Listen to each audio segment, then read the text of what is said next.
Okay, guys, here we go.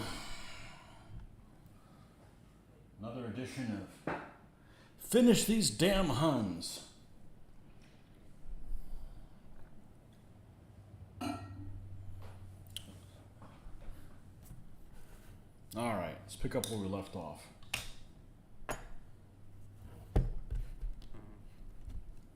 Actually, I started using this. This actually works pretty well. There's a little notch in here. And just twist that in there and you can get the lid off. I don't know if that's what the intention was for it, but it is now.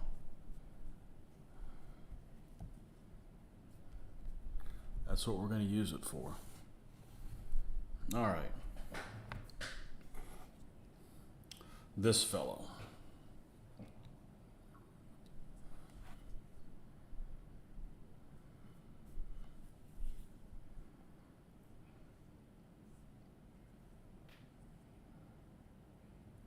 Let's see if I can figure out what the hell he's wearing.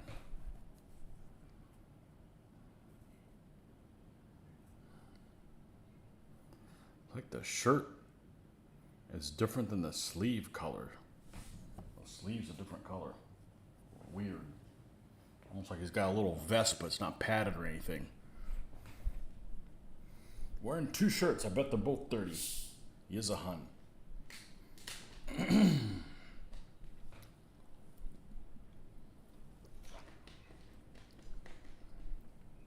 No, it's before 7. It's going to be a late one, I have a feeling. We got to get everything done so we can base tomorrow. We got to get everything done. Luckily, his base material is a lot quicker, is a lot faster acting than the previous one, so that's working in my favor. Okay. Strappage colors.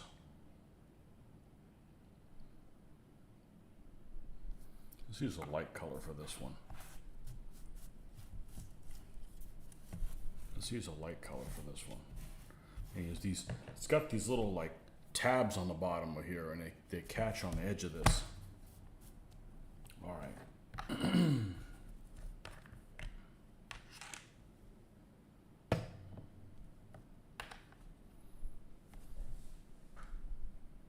And I really miss not having deadlines.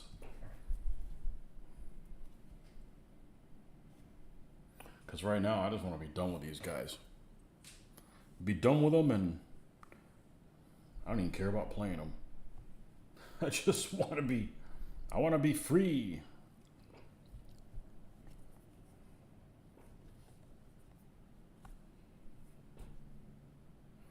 All right, do we have any of this that's usable? Maybe this one. Let's switch over there.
Might take a little while for people to get in. It's a little earlier than my normal time. Decided I wasn't going to go to the gym or anything. Need to knock these guys out. Like I said yesterday, when I get done with the show, I'm going to work on some tanks for a little while.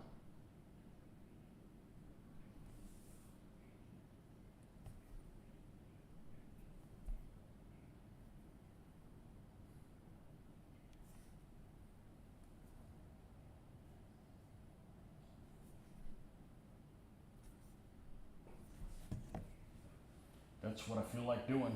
That's what I want to do.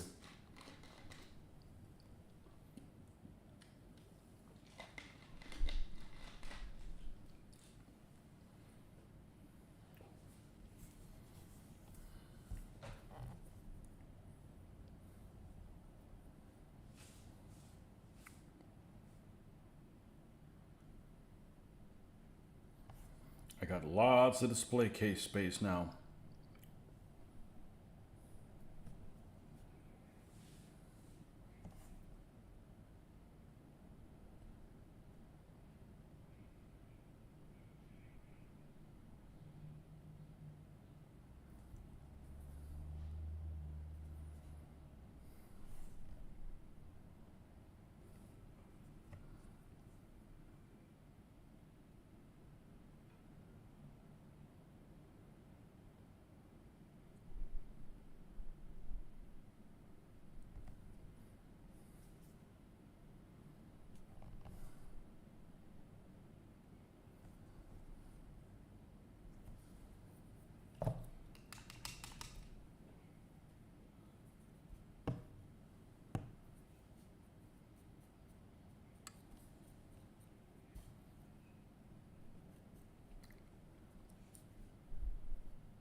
Here we go back to struggling with this being too wet.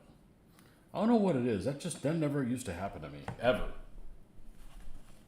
I've used liners before, so that's not the issue.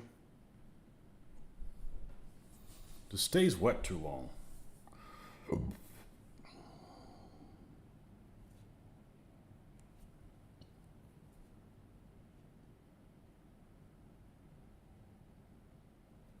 Yeah, it's too effing wet.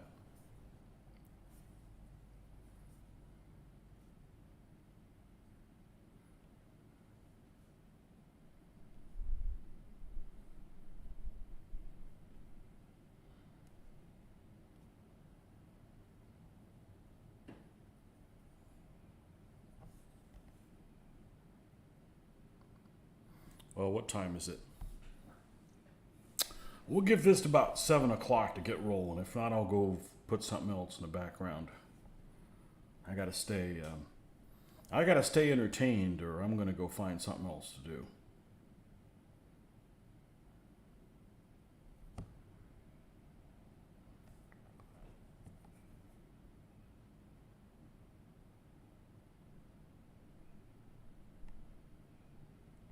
And I got a shitload of things to do.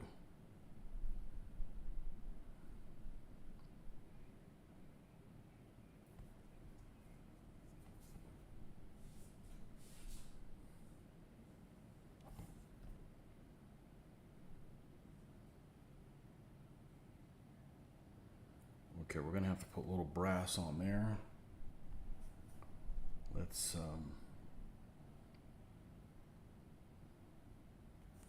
I know there's not gonna be any white left over. Maybe just enough to get the job done.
let's get some bronze on here and knock that out. We know we have to do it. Might as well do it. 2 viewers. Welcome. Welcome, welcome.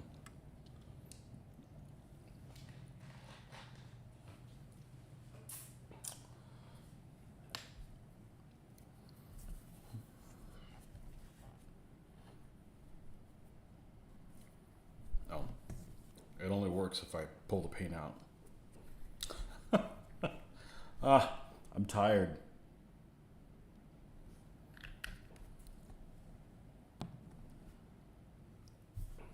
I'm tired.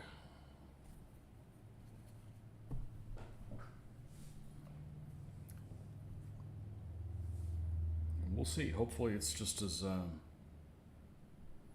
lively as it was last night. I said this is the final touches of these Huns, of these white Huns. And I can't wait to be done with them. Not to play the army, but just to be done with them. So I can paint some Sherman tanks.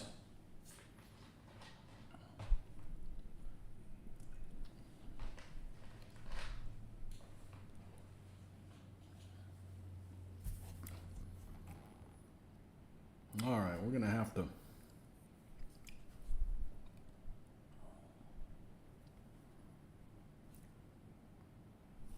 repaint that in black and we'll lighten it up. A little tough there.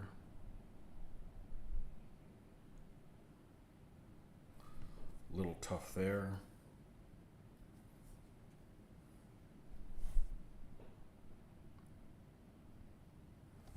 Little tough there.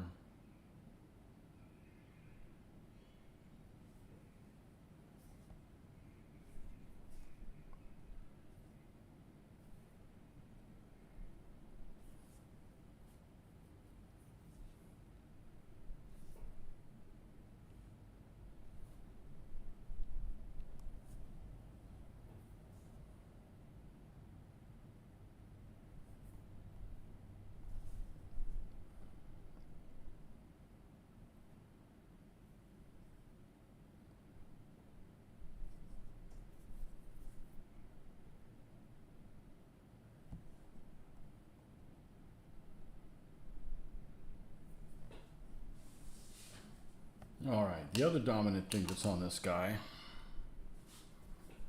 is he has this cloak of fur. We already have like a gray one there, so we got to make this one brownish. I want to be lazy and use that same brown that's right there. Harvey, welcome. Yeah, almost midnight for you. Thanks for coming by. You're normally a morning guy.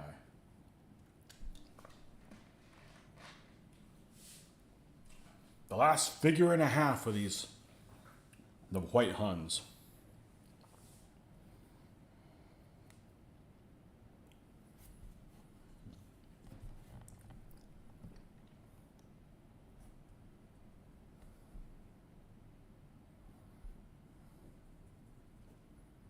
Getting to the end.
I may actually have to go make some coffee. Put an edge on me. Just got home from the pub. Happened to get a notification as I came back. The pub on a work night? You're probably retired.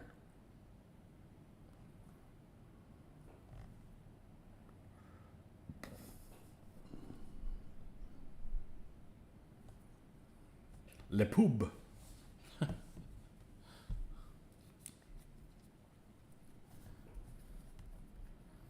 You walk home or take some kind of transportation from there? Or, you guys have like pubs and stuff in neighborhoods and stuff like that. I mean, not every neighborhood, but.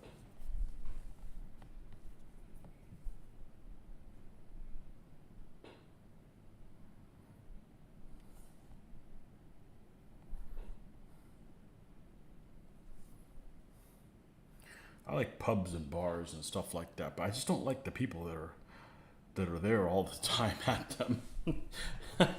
I don't have that kind of a problem to be there that often.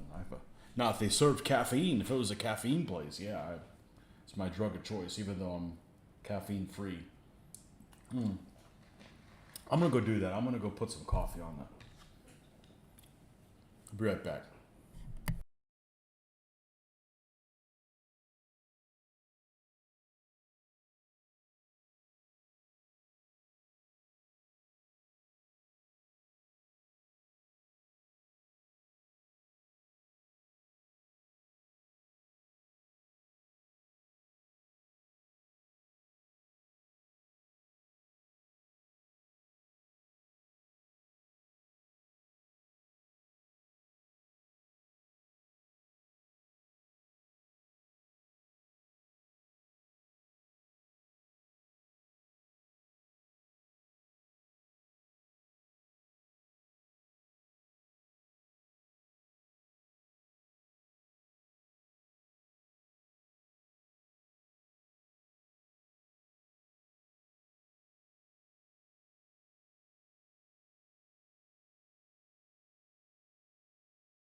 Okay, let it boil a little bit.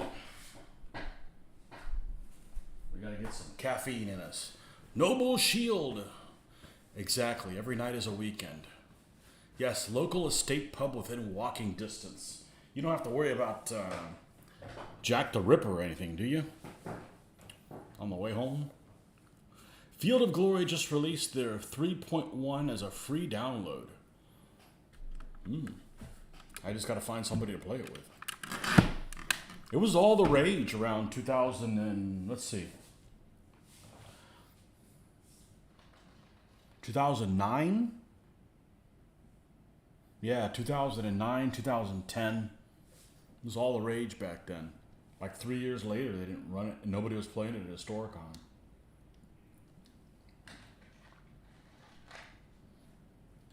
I don't know.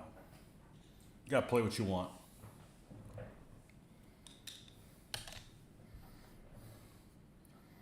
Play what you want and make sure you can keep using your figures no matter what you do. Seemed neat and then fizzled out. Yeah, I wonder how many people got raped on those books. Those books are too nice. They're too nice to use as a, when I spend a book, I spend $40 on a book or whatever they are. I want to make sure that it doesn't get damaged just using it. And it's just too nice. I've got several of those. I've got, not of that book, but I've got things like that. The game, I can never remember what it's called because it has an unusual name. And it's out of print now. And Force on Force. Force on Force is too nice. The book is too nice. You play it a couple times and your book's trashed. And I don't want to look at a trashed book. It bothers me. It hurts my soul. So, I've got books that I've read all the way through, and it looks like they're in better shape than one you'd find on the bookstore, but I'm careful with them. I'm respectful of them. So, I like to take care of my things. I've not had many things before. Luckily, it's been a long time ago, so I want to appreciate the things that I have. So,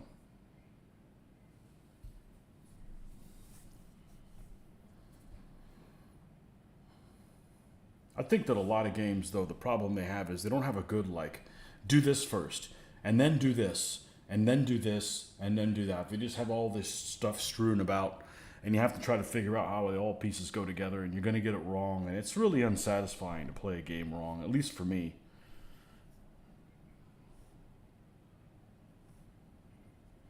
So, it's not that I'm looking for games that are more simple. I'm looking for games that are easier to or organized, especially if you're going to teach new people how to play. You shouldn't be tortured for trying to do the good deed of teaching other people how to play this game to get them to buy into it.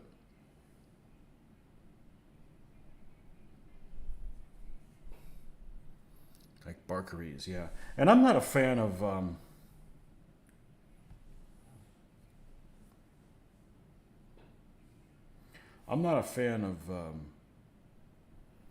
reading stuff and then reading it 3 times and you're like, am I right on this? I consider myself an above average intelligence person, and if I can't figure it out, it's like, what did I do wrong to deserve this? You're a good few miles from Whitechapel, London, living in a quiet housing estate on the edge of a small town. 0 serial killers here. Well, you can always start. You don't have any competition then. Besides, people in that part of the world aren't armed. What could happen?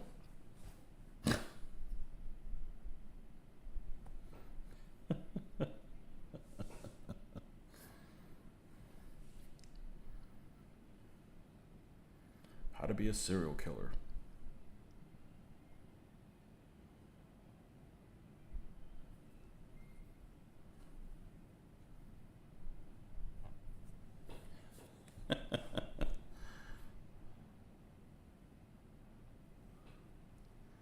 Right? Nobody in England can be armed. Even the cops aren't armed. So, get a longer shiv than everybody else.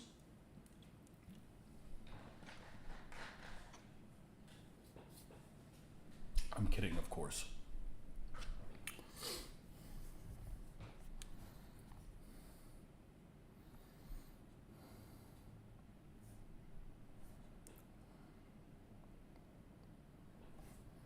Well, we got the show in a couple days. I can't wait, mostly because I can't wait to stop painting these and work on the next stuff. It's not that I don't want to paint these guys. I just don't want to. I don't want to paint them at this pace. You know, I've been wanting for like 5 days or 6 days to paint something different. I know exactly what I want to paint. I'm not able to.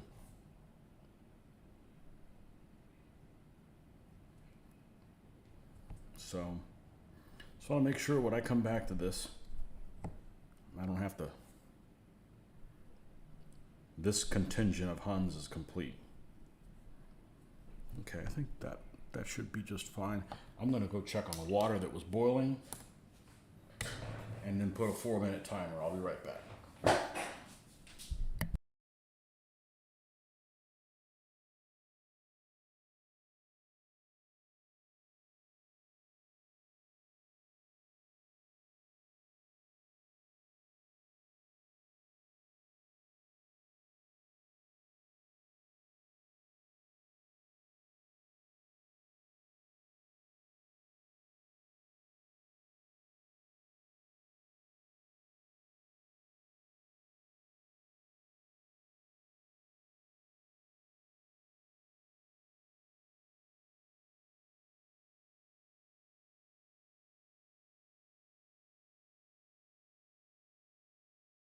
Okay, 4-minute timer. We've got plenty of arm cop, just not every one. Yeah. What is it that, isn't it Robin Williams that said that they were equipped with a whistle? Stop, or I'll say stop again. I think that was his shtick.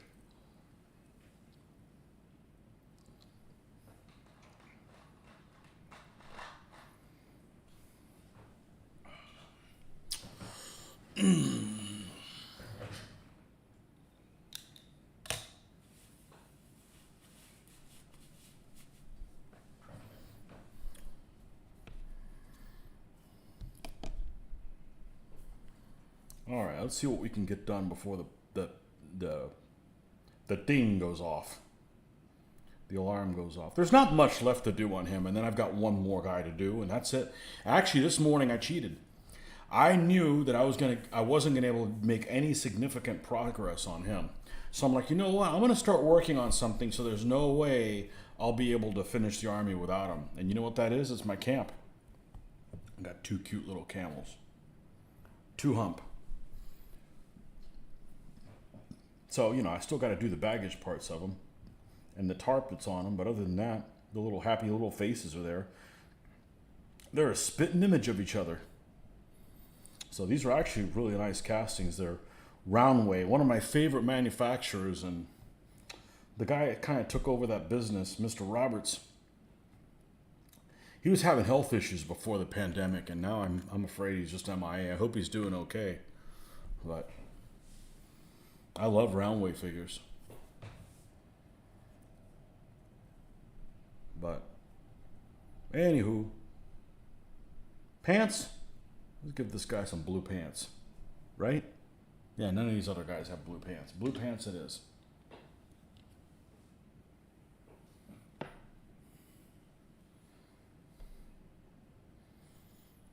You guys watch, you guys in the UK, do you guys watch American television? I went over there and the daughter's out there watching Bridgerton or whatever. I look at it for a second. I've heard things about it. That's something I would never watch. And then I look at it and I'm like, first thing I thought of is poppycock.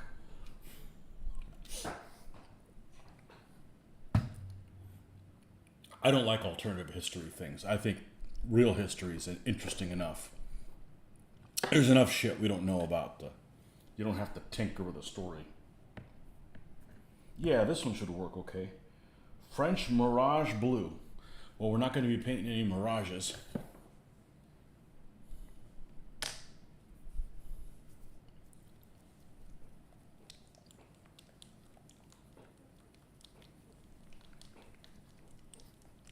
Although they are pretty plain.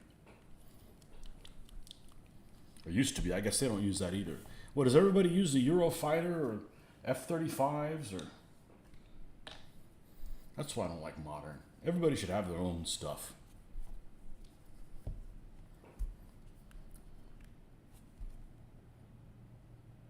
It's cooler that way.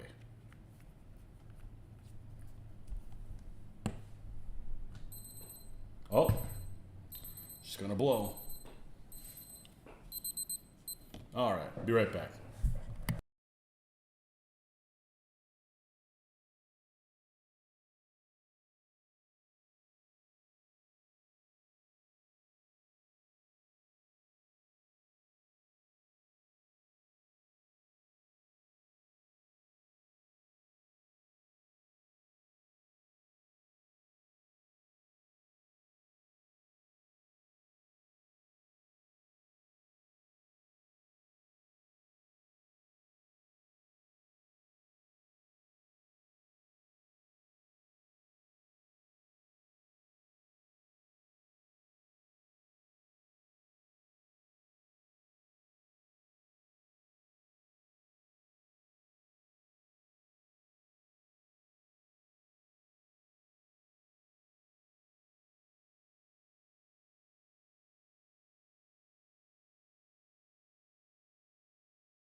Not too much. We get through the serials, occasionally sit through Simpsons or Family Guy or Navy flies F-35s where they work and don't dump in the Mediterranean.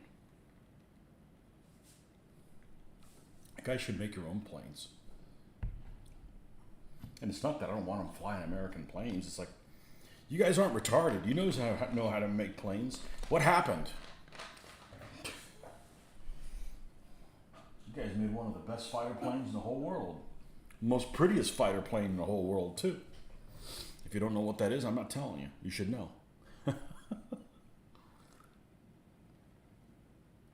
Spitfire!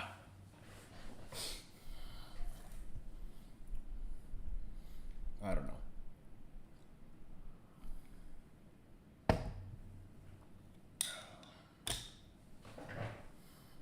I did have some moderns. I had some British Army of the Rhine stuff. And I had Chieftains. I think the Chieftain's a really cool looking vehicle. Presently watching Marco Polo on Netflix. So when it came out, my dad had a thing for explorers. Okay, he's a pretty rounded individual. He's into explorers. I'm not interested in explorers unless they're really, really violent. Then I'm not. Then I'm interested in watching them. But other than that, you know, I'm a pacifist all the time, so I want to watch violent things. Sorry. So I start watching Marco Polo with him. Episode 1. It's like a freaking soft porn. And I'm like, I don't want to watch this with my dad. My dad was already close to 90. And he was probably 88. And I'm like, I don't want to watch that with my dad. So stopped watching it. And I couldn't get into it. If I remember the guy that plays Kublai Khan, I mean, he's cast perfectly for his looks. He looks exactly like what I think he should look like. But he speaks perfect English. I'm like, dude, fake an accent, you know?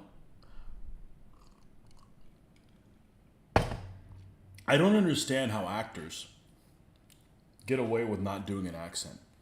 There's a series that I watched. It's called Versailles. It's 3 seasons. I think it's 3 seasons. Some really individuals that cast really well, including the English guy who plays Louis XIV. But he has an English accent the whole time. It's like, dude, it's okay for you to speak English. We want you to speak English, but give it a little bit of panache, should I say? You know? So, you know, half the cast speak with a French accent, half have an English accent. Just distracting. It's distracting for some of us, but yeah, I didn't watch Marco Polo more because it kind of started off on the wrong foot. You like it? Is it good?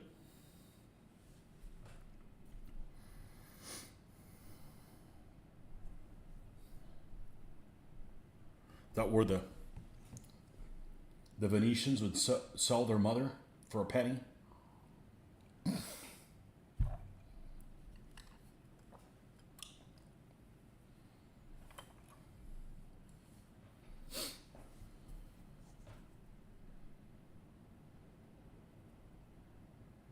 I have a tough time with series because it's like, oh, I don't want to watch another episode.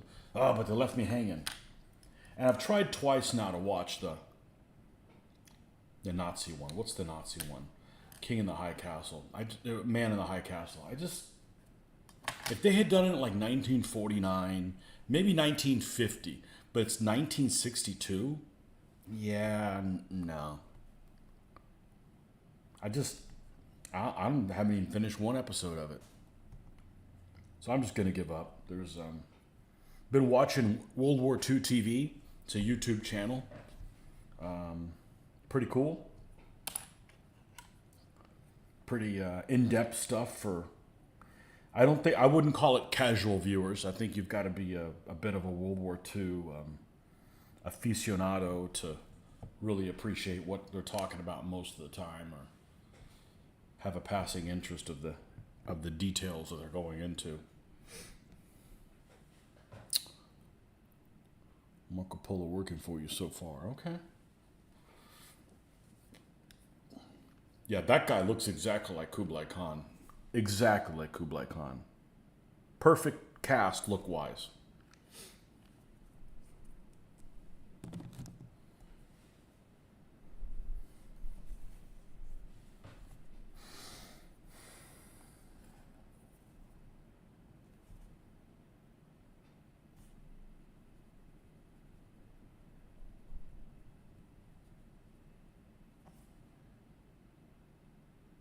Oh, can't do this color pants. They're going to end up too close to the color of the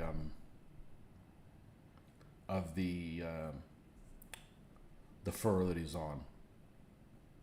Stop. Time to punt.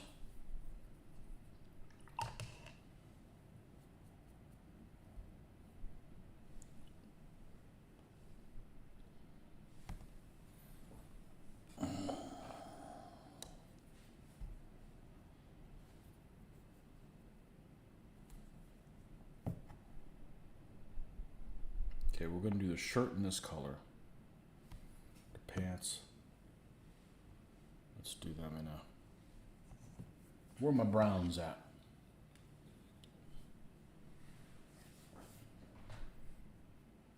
Where are the browns at?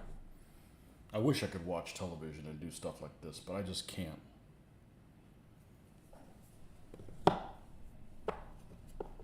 So, like, the only thing I can do while I'm doing this is this. That's why I'm on here so often. English uniform. Started watching World War II week by week with Indy Nadal. Finding that good. Only reached the start of the invasion of France, 1940. Got old, huh? Yeah, it's hard to watch some things that all the way through. I was watching the Byzantine history podcast. I just gave up. History China gave up. You know, I gave up after, you know, from the BC all the way to like 500 AD.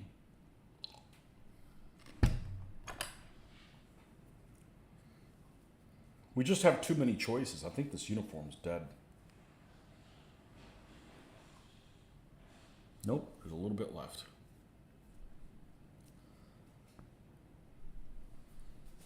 Is there a part of World War II you're not interested in? Everybody has. Or a theater or something.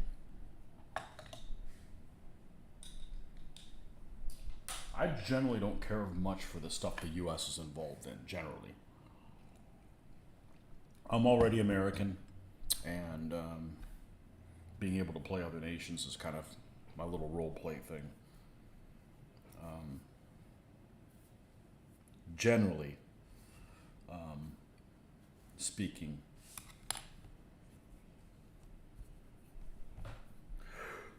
Want a little, or want to learn more about Italy? You know, I mean, obviously, I know more than. I mean, I'm a World War II nut, but I mean, I just went and where's that piece of paper? I had a piece of paper here. There's a game way back in the day, for instance, that called V for Victory series. It's a video game, and it was a really good game, and it had a really unique way of handling supply and stuff like that. And one of the modules they had was Market Garden, and I had gone through Market Garden. I had wrote down all the units that had vehicles, what they were, and what vehicles was in them, you know, for modeling purposes and stuff like that. So, you know, I looked at it the other day, and I'm like, because I've got an Archer, and I'm like, okay, who the hell uses Archers? And it's basically a 30th Corps unit, and I forget what the name of it is, but there's like one unit that has Archers. So, you know, those Valentine 17-pounder on a Valentine hull that's, you know, that's backwards, a backwards Valentine hull. So I went the other day, and I was like, I went down the rabbit hole of finding out, okay, well, what British units were in, because I figured if I needed to do some British Shermans in Italy, what, you know, where's the 1st Armored Division or whatever, because I like the 1st Armored Division. It's got a rhino on it. Hey, I fall for advertising. The history of Italian Navy is interesting. Some interesting ships there. Oh yeah, we did a lot of World War II stuff, and the Mediterranean was my favorite theater. I did a lot of World War II naval, and that was my favorite theater. The Med. You don't like the early war mainly because I like the later tanks much more. I don't like Poland because I don't like the Swiss tanks invading Poland, because the German tanks had a white cross on them. It just looks stupid, you know. So that's a no-go, which is a shame, because honestly the Polish vehicle's pretty cool. You know, those guys fought no matter what. So.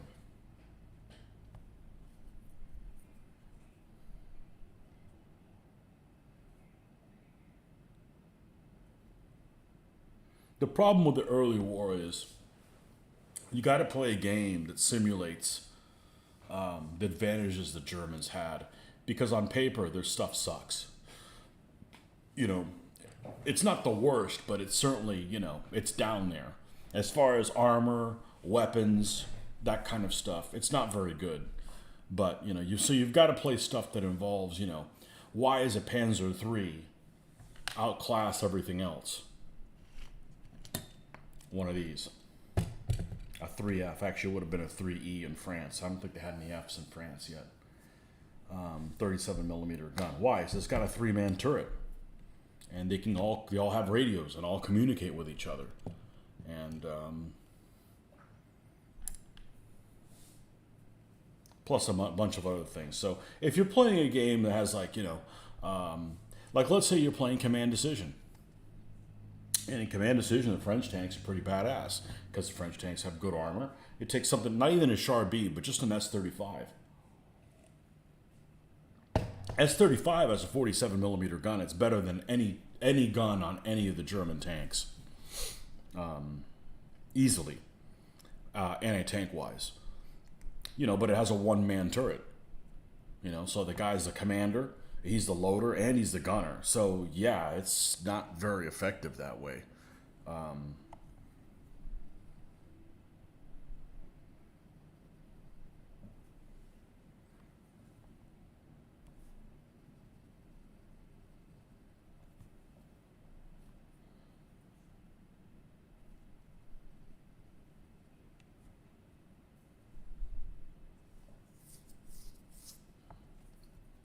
I like the desert because you get to use the British cruisers, which are elegant.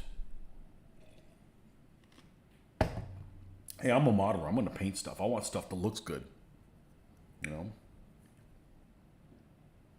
I like Crusaders.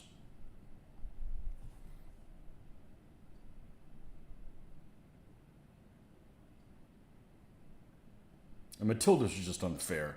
It's just unfair to use Matildas. It's just like nothing can touch them. Except 88s.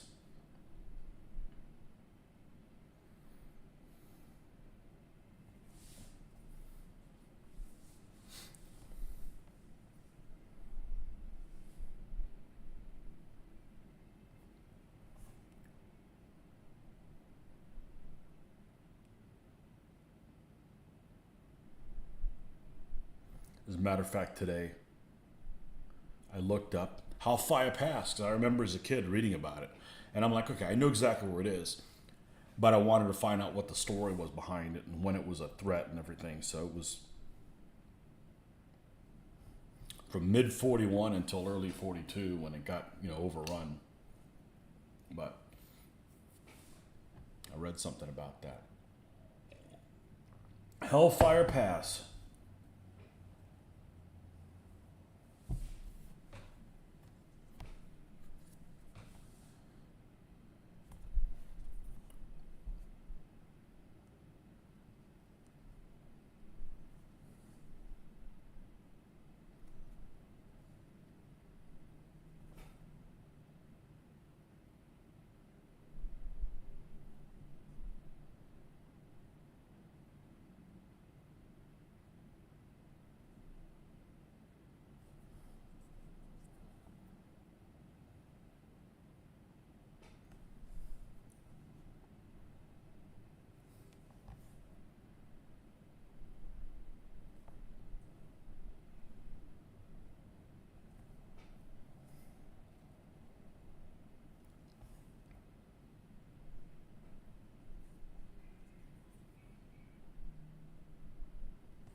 All right, what was the color we're going to use for his shirt? Oh, that lighter one.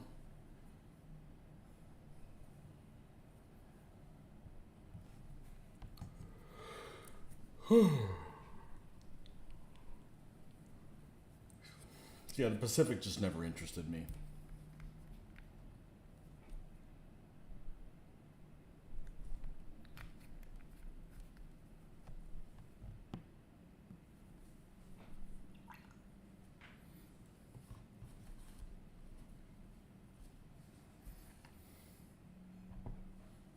I haven't played that flight simulator in a long time.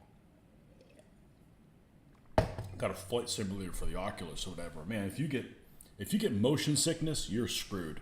I don't get motion sickness, so. Your go-to set of World War II is Battle Group Panzer Grenadier by Dave Brown's second edition. They have payable command and control system that allows a Panzer III to take on Samoan T-34s. What scale is that? Is it like one tank equals 5 or something like that? Is it like rapid fire scale? I actually like that operational scale. I just don't like how infantry is handled. It's very like, maybe not in that game. I'm just saying in general. It's just like, just never mind. Like I was watching a couple replays of Chain of Command. I'm like, okay, this could work. And then they get to the infantry, and it's like, it just like swept under the carpet, and like, I like, and I've played those kind of games a lot. I don't have a problem with them. It just depends what you want to simulate. And when I think about when I want to play World War II, I want individual soldiers, and you roll to see where the grenade lands. So you start thinking of it. That's what I want. Like it's important to me. Like okay, you're counting your grenades. You can't just throw 12 of them. Okay, and and you roll. You try to land it somewhere, and you roll for deviation. And that's when the party starts. Okay? Because when things happen that are unexpected, that's what I like. That's what I want out of the game. I don't need to see, armor conflicts or whatever. I want to see the if you watched that video game I was playing the other day, Close Combat, I want one scale down from that is what I want. And see not house to house fighting, but room to room fighting. And yes, it moves slow, but you're not running a lot of guys. So that's what I like. And most people don't like that, but that's okay, you know.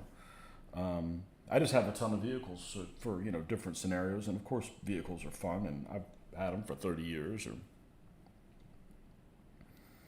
got plenty of infantry to do anything I want. But I'm not necessarily in a hurry to go and play that again. I'm just kind of, I want to paint World War II stuff, and I want to, like, okay, let me learn about, all right, what vehicle was this unit in, and then read about the unit, and, you know, just get involved in it. Not necessarily in a hurry to sit down and play, because I can get my World War II jollies in other ways. Doesn't have to be necessarily playing the miniatures game. Because when we were playing stuff like that, we didn't have anywhere to leave it set up.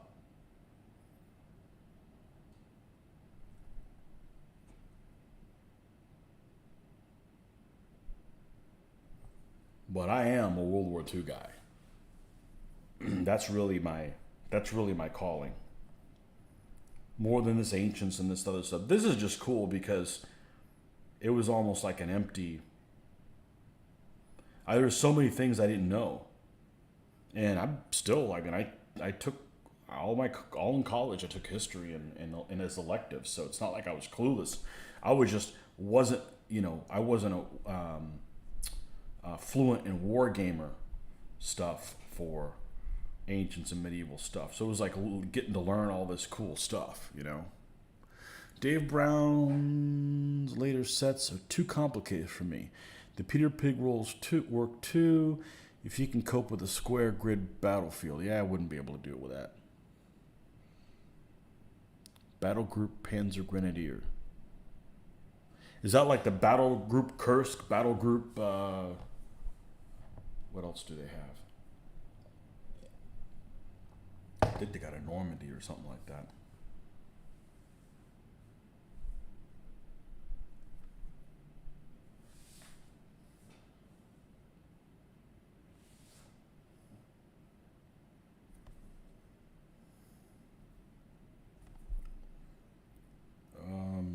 Here we go. Like, where did I leave off of?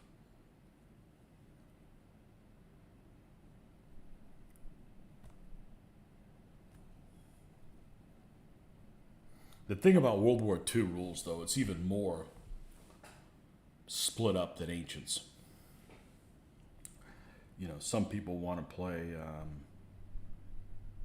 Crossfire. Crossfire, I remember, was really popular. I never played it. Crossfire was really popular.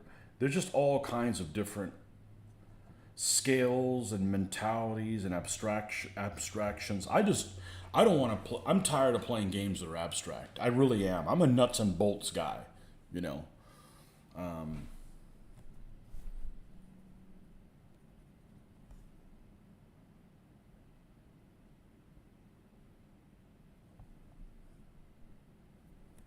I like to pick up a set of rules, and I don't know how to play them, but I know how they should play, you know.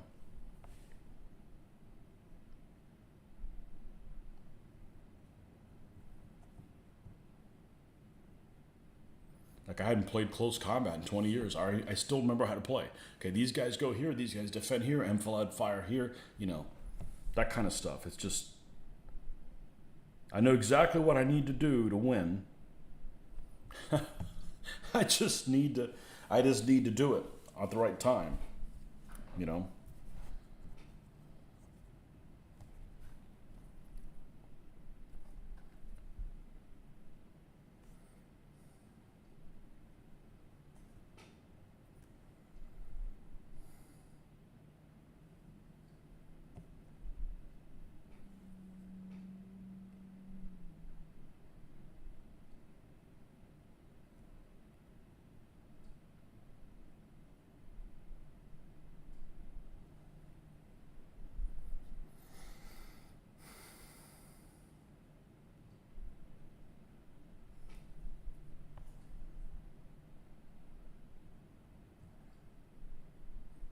I used to think what you were just said about being too complicated, that really wasn't in my vocabulary, but I know where you're coming from. It's not worth it anymore, you know.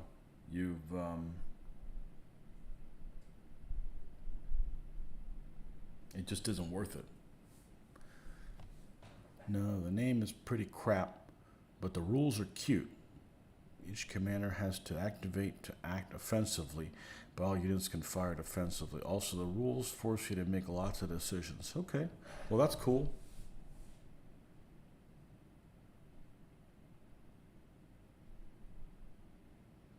The name is pretty crap. I don't know the game's pretty crap. You want to know what's a really crap name? That movie that Mitch recommended. It's called 1944. Well, that's vague. You can't tell what the movie's about with that title. Is it Normandy? No. Is it in Italy? No. Is it in the Pacific? What? Is it like the taking of Paleo or something? Nope. Just 1944. Vague freaking title. There's another game I wanted to look at that looks interesting. I watched a demo of it, and it's called Combat Patrol or something like that. But it has that thing I can't stand, and that is turning cards over for combat resolution. What do people have against rolling dice? You know? I have a thing against shuffling cards. Okay, I am not a good card shuffler. And I've even watched videos, and it's hopeless. I am no good at that. I am no good at that. And I just don't think like you get a good randomization with it.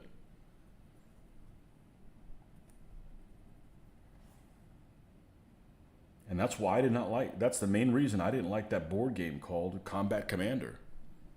Because you had to turn over cards for combat resolution and read the thing down there at the bottom of what it meant. You know, you compare this one to the something on the back of the card, but you still get to see the rest of the card of something that you don't get to use it for. So you're like, oh man, I get a Stuka attack card, but I don't get to use the Stuka attack for it. I get to use it for the combat resolution on the bottom. Well, that's a rude thing to have me look at something that's really cool and will never be into play. Like the rug pulled out from under me. So, different strokes, different folks. I have played with people that are absolutely scared to death of anything that involves a die roll. I don't know why. They just do it themselves. I mean, do I roll bad sometimes? Yeah, sometimes I roll bad. But sometimes I don't. Rules that require decision making are the best. Look at DBA. It's all about decision. That's the best thing about DBA. Absolutely. I don't like a lot of the games that look like board games with grids and stuff like that. I don't like things that are abstract. Like, I picked up the rules at Historicon. I picked them up that the guys from Little Wars were pushing. What is it? Age of Hannibal? And the first thing I went to was, I didn't care about anything else. I went straight to, do they have to conform? And yeah, they have to conform like perfect. I'm like, it's just too hokey. And it's not that I want to do cheesy things, but it's like, I don't want to play another game where I can't go into combat like this. The guys are here, I just move into contact with them. Not like, you gotta go like this, and you gotta conform, and you gotta hit them on the side, and you gotta hit them exactly like this, not like that. It's too abstract. I don't want to do that anymore. It just feels unnatural. And every time you explain the rules to somebody new, they ask you the same questions. Well, how come? How come skirmishers don't shoot at a distance? I don't know. That's just the way it is. Just accept it. And I don't want to play games anymore that people ask the same questions that I keep asking myself, and I just have to say, well, that's just the way it is, because that's the wrong answer. So that doesn't mean I don't want to play DBA anymore. I don't want to play another abstract game like that. It's I played ASL for many years, and it's not very abstract. It has other issues, but it's not very abstract. And I'm not an abstract thinker. I don't think that way.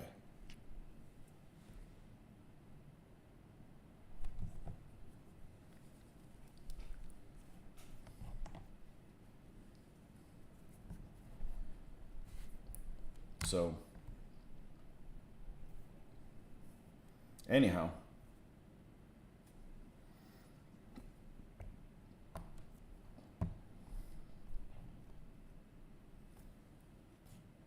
I went to a few years ago, I went on went to an escape room. And maybe I went to the wrong escape room. As a matter of fact, I'm pretty sure that I did. But I don't think I'll ever go to one again. Because it really bothered me that there's stuff that I would never understand. Because it's just a total different way of thinking. Like, first of all, I think escape room, right? They lock you in this place, and you're like, okay, you gotta find like something that gets you out of this room to go to the next one, right? So I'm already thinking, all right, I'm gonna be in charge. Everybody's gonna take a wall, right? And we're gonna feel around, but we're gonna be methodical, you know, look for clues and stuff like that. Oh, it's nothing like that.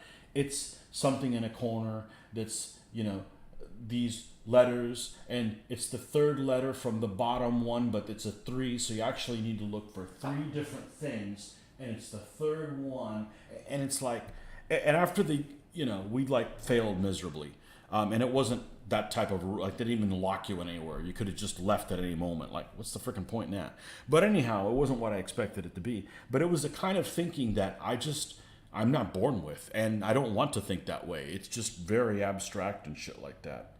And you know, we don't all think the same way, and I'm really happy with the way I think. So, you know, it was like something for like people that are really good at algebra too, but like suck at geometry, you know. So I don't know. I'm no good at that. And it just boils down to, like you said, the rules, for instance, are too complicated, or they just, it's just not worth it. It's just too you know, just, I don't want to play the rules wrong, because you'd be like, man, this rules suck, but then you're playing them wrong, so you don't really understand that you're getting the genius behind the guy that's coming out with them. But if it's just too difficult, you know, um,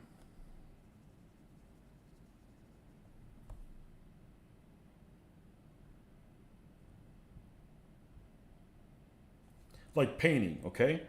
Rules can be too simple, but it can be like painting can be too simple. I don't want to paint like a whole army and, like, you know, use the dip method. I'm fine if people want to use it, but I'm like, I could do better than that, so I do, you know. And yes, it's not fast, but, you know, I get more of a thrill over here. Over here, escape room. Somebody needs to fix his muffler. Over here, escape rooms are called pubs, and you drink fine ales, thus escaping for a while. Yeah. I need to get some more cafe. I will be right back. It's going to be a long one. Yeah, we're on a tire here. That's why I don't like a lot of Too Fat Lardy stuff. I've never played any of their stuff. I just watched several of the videos there that one of the authors plays of Chain of Command, the guy named Richard, which honestly I think he'd be okay to play with. The problem is he plays this game with this little cheating weasel, and I would not tolerate playing with shifty guys like that. It's all gimmicky to illustrate fog of war or whatever, but it's like cards or other things. Okay, I don't mind card mechanics. I just want to roll dice for resolution. Yeah, I've never played any Too Fat Lardy stuff. What is the designers like, two really fat guys? Why is it called that? Be right back.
Yes, the two fat lardies rules don't work for me either.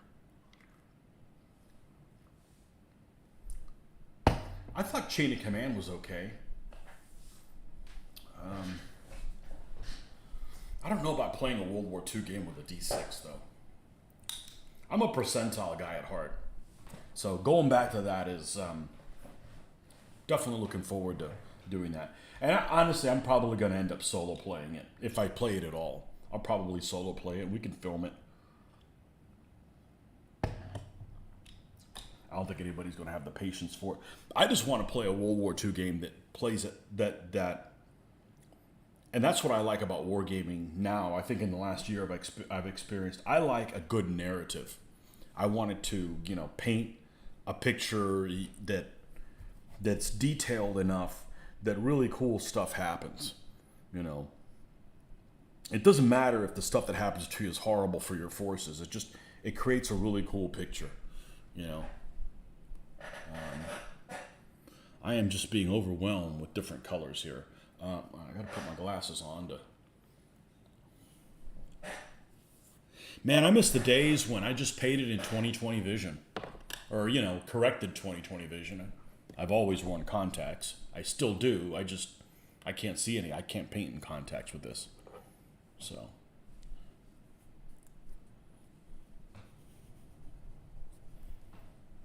Also, I can't get Sam Mustafa's rules.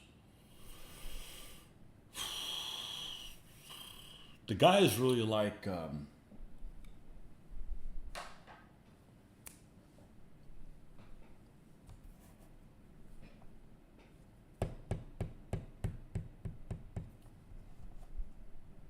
shit, I don't know what they're called. I played them twice. And I like them, but I don't want to run the game. And I also don't love the period, so there's that. Maurice. They really like Maurice. Maurice is not a I don't like a game that's not newbie friendly. So there's a difference between newbie friendly games and and games that you have to be experienced, and games that are detailed and games that are abstract. I think that a detailed game that's newbie friendly I'm good with. Because like if I get thrown in a World War II game, I don't know what the rules are, okay? But it's a 1-to-1 scale. I already know what to do, okay? It's just a matter of when do I activate. Oh, my guys activate one at a time randomly, like I like. No problem. I know exactly what to do. What's the range? Oh, 1 inch is 2 meters. I got this. I already know how to play a game, because I know World War II shit.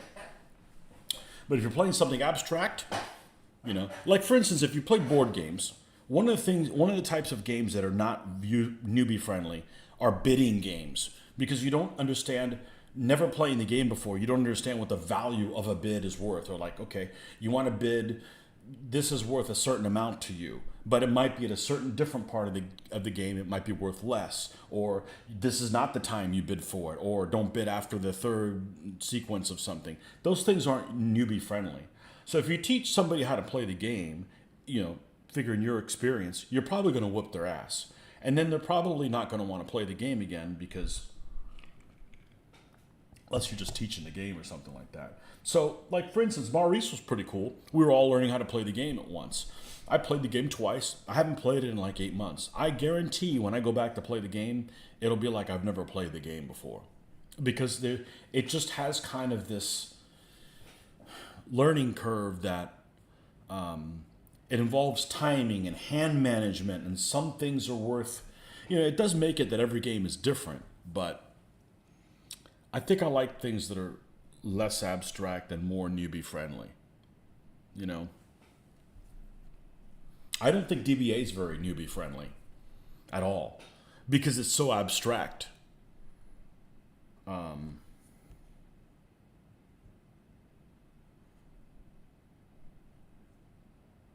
So anyhow, and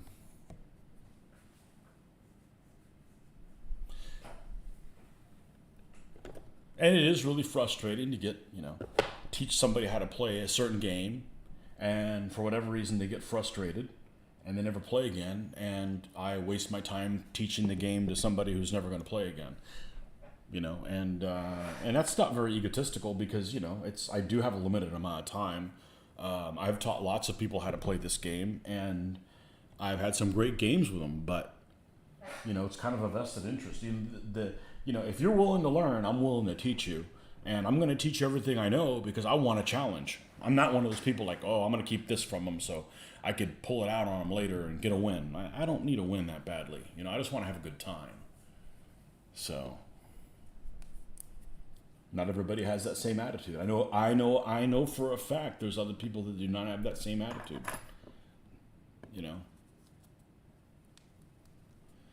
To be honest, I didn't understand it. I don't blame you. And people go, oh man, these army lists, you can't make them out. Dude, that's the part you can understand. It's the rules. And it's not necessarily the wording of the rules. It's the fact that there's not enough punctuation between different thoughts. Like, I don't write stuff with like multiple thoughts in the same sentence. Like, why would you? What's the hurry?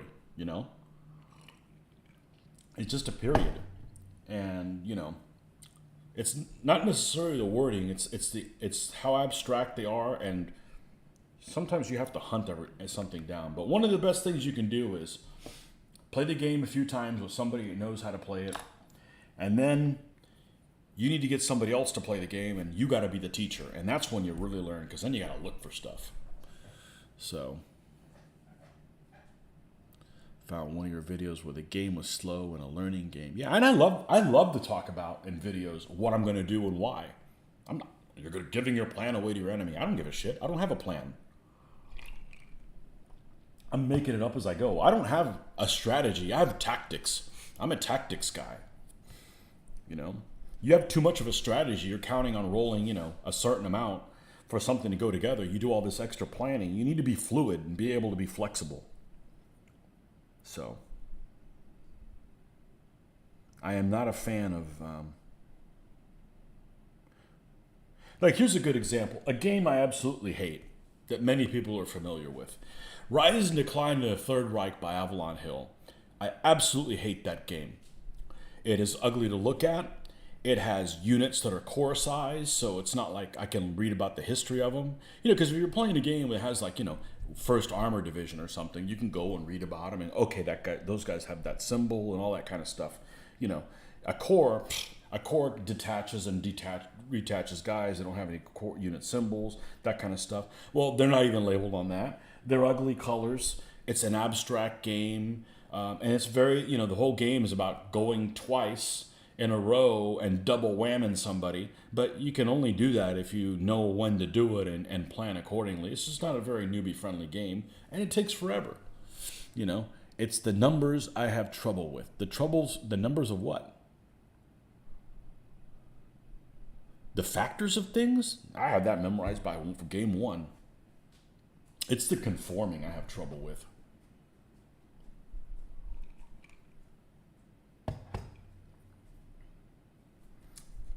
It's the conforming that's just, it's weird. Because in real life, they'd be like, see those guys over there? Get them, or pin them down, or take the closest route to them, or what have you. Not like, hold on, you can't advance, you can't go into combat like this. Not threat zone, zone of control. Everybody knows about that. That all makes sense. You're in somebody's threat zone, you got to engage them, or get closer to them. Not like get farther away. That's logical. That makes sense. But this whole, you can't hit them like this. You got to hit them this other way. That just becomes really weird, and that took a lot of adjusting to.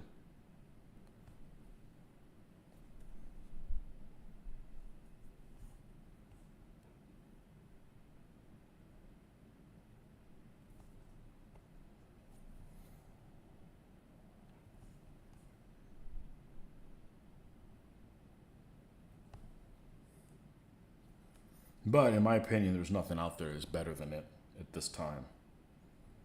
So, do you want to get armies on the tabletop and paint them and be able to get a chance to play them? Yes. Okay, well, then it's the best thing so far.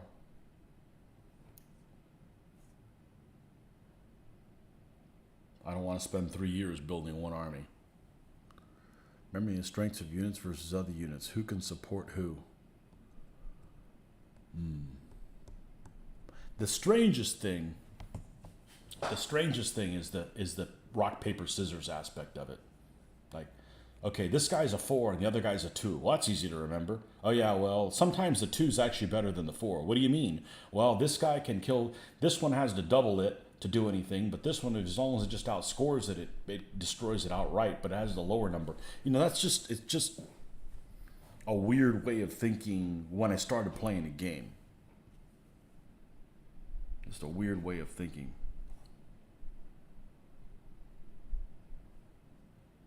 It's unlike anything else I've ever played.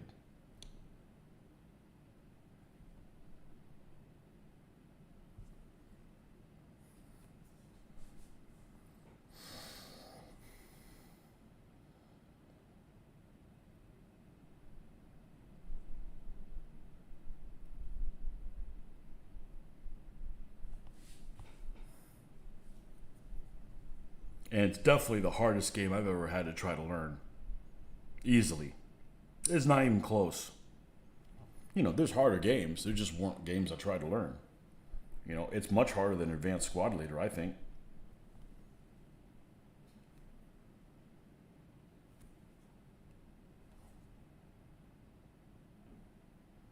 Advanced Squad Leader, you can play with a small scenario.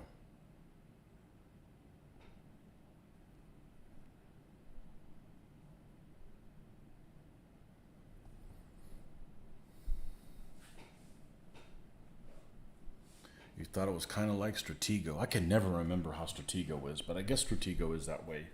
You get that weird wild card guy, right? That's the spy or something like that, who's basically shit, but he's really good at killing the really heavy stuff. Maybe it is like that. I haven't played Stratego in 40 years. I never had it. I remember when I was like a 9 or 10-year-old kid, and they pulled Risk out, and I thought it was the most complicated game ever. Pfft. No, it's the most unrealistic war game ever.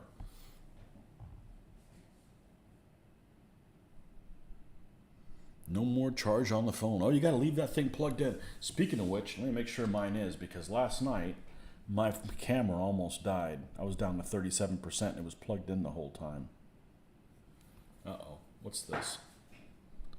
What kind of nonsense is this? Okay. All right, Harvey, good night. Thanks for stopping by.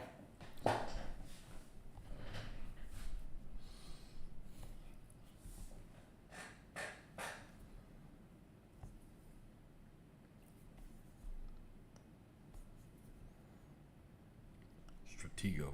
Somebody out there calls it Stratego. You know they do. You know somebody's out there calling that game Stratego.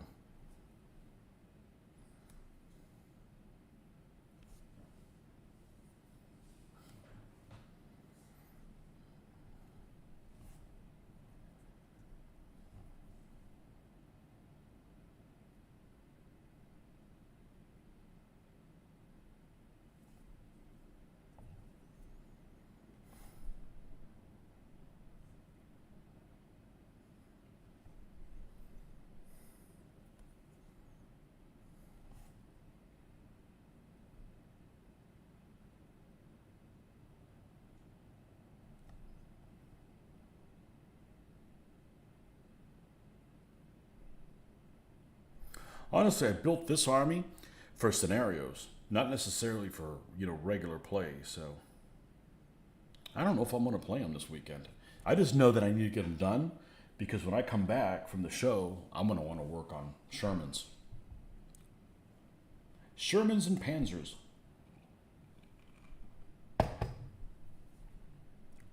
They've been waiting for 30 years to get painted. I think I got the skills now to make them shine. There's a lot of resources out there. There's a lot of resources that you look at something and go, I like how that turned out. How did he do it? And he shows you step by step how to do it. And you can tinker with it a little bit, but at least you see what the end result is and kind of what steps went in them. Because, you know, it's vehicles are a different level than figures for sure. I think vehicles are much harder to paint than horses. I think horses are a piece of cake. You know, because there's no like washes. It's not like, well, you might give them a wash, or you might, you know, you might dry brush them for, you know, to show dirt on them. Like, we don't do that with a horse. I guess you could, but you know.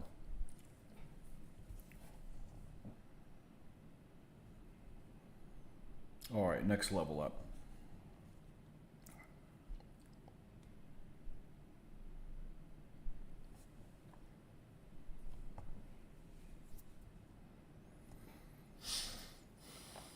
The power of coffee.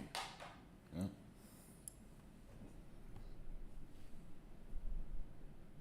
Yeah, this got gummed up. Why did this get gummed up? Why are you gumming up, dude?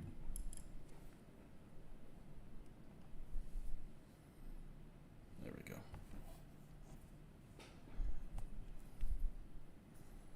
Stratigo, the game.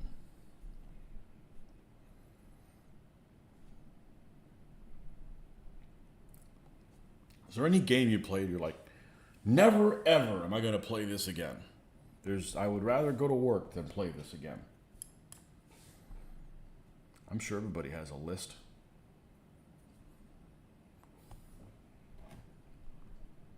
There's games I'd rather play Third Reich than some games.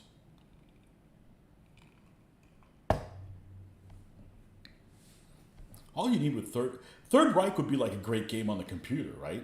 Any game that's a counter game that you could hit start and everything's set up, and you know everything's saved to play it over. That's good. Like I've actually considered getting War in the East, but I don't like strategy that much. I think it's gonna, you know, once you get the hang of it, it's gonna be easy, really easy to win at both sides.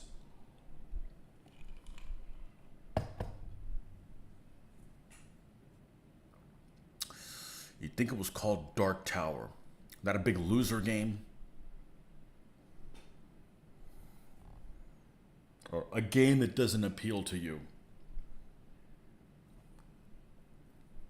I never played any SPI games.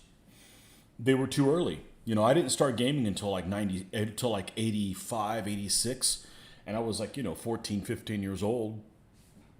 SPI was already a business. You know?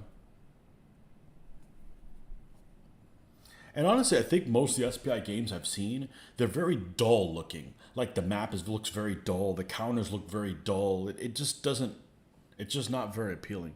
Fun first time, and then after that, it's forever, right? Remember the old game, the Citadel game, the Games Workshop game called, where you go around and around in a circle. It's like a board game. Talisman. It's a beautiful game. And it's a fine game until somebody gets that prophetess or the enchantress that can look at two cards and pick one, dump one. What a pain in the... What a way to break the game. A broken game as far as that is. So we'd like, okay, nobody can pick that character.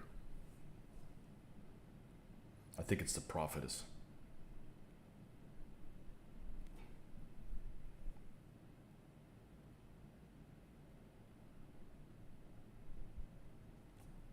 Hated that character. And it's a game that involves like a lot of getting up and reaching and getting up and reaching and getting up and reaching. It's not like I'm out of shape where I can't do it, but it's uncomfortable. You know, gaming should be comfortable.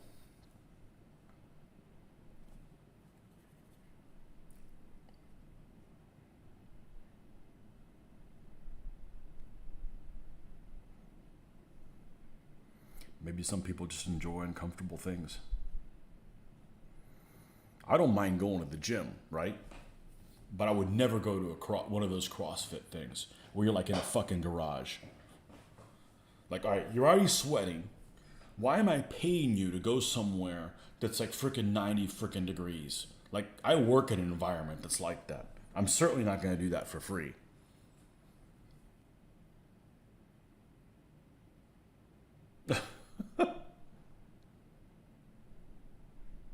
They keep our gym at 74 and it's too hot. Because it's 74 with no air circulation. And as you can see, we got a breeze in here.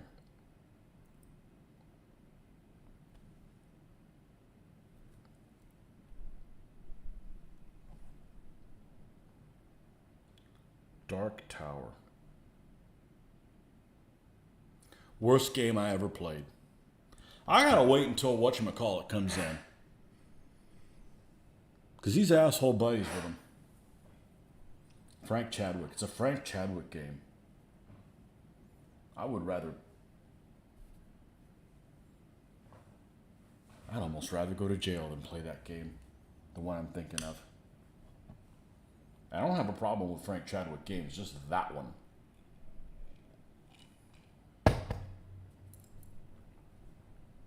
Well, let me think what it's called. Has one of those vague names.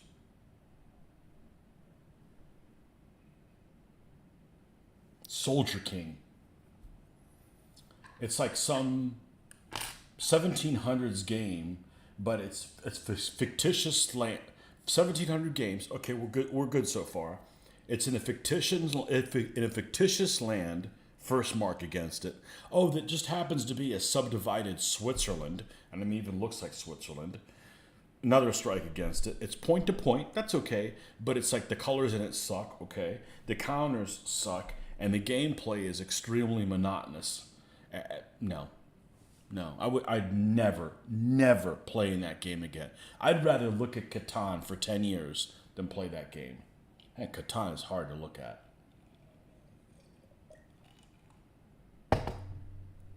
Catan makes Minecraft look like a Rembrandt.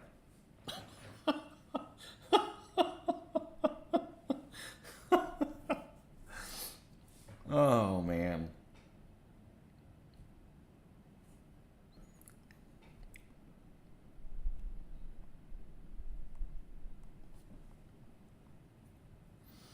And I'm okay with some games that don't involve combat. There's a couple games that I really, really like that don't involve combat. You know, I like those Crayon Train games. I'm really good at those. Especially the US one. Whatever it's called. Another game that makes no sense what it's called. Empire Builder. I love that game. I like that game so much I should own it.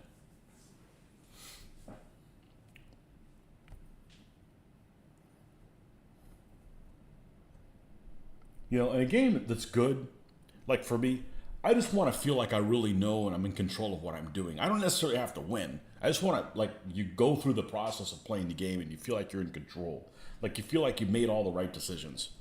That's a good feeling, you know? I mean, yeah, there's elements of chance. You're not always going to win. You don't want to win every time. It's not a challenge then. But you don't want to go through a game and feel like you don't know what the hell you're doing. You know, you're just bumbling around.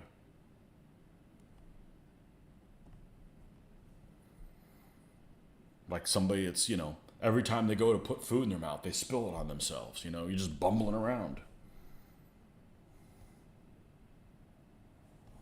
The bumbler.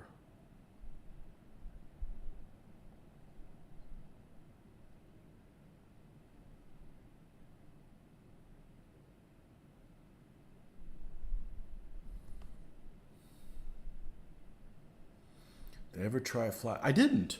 Nobody that I knew had it. Nobody I knew had it. And I've had Bismarck twice. Once as a kid and didn't know how to play it. And once as an adult and didn't put it into it. And I feel like I would have enjoyed it if I would have just given it a chance. I mean, that's a theme. I mean, that's the first thing I was into about World War II was the freaking German battleships out there, you know, destroying shit. I mean, that's what I was in. That was the first thing I was into, like in middle school, reading about that stuff. I always thought it was fascinating. So that's specific. I jumped from dinosaurs right into that. I started reading about that. My dad had battleship books, and you know the Bismarck and Scharnhorst and Gneisenau, Graf Spee, all Admiral Scheer, all those surface raiders, wicked-looking ships. You know, I was fascinated by that before I even knew there was a game about it. And And no, I didn't play them. Didn't play them.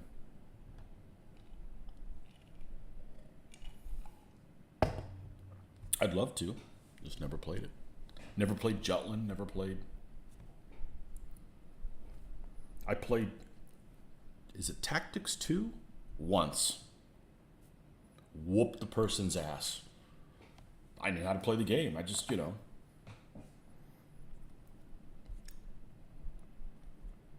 I know how to play tactics games.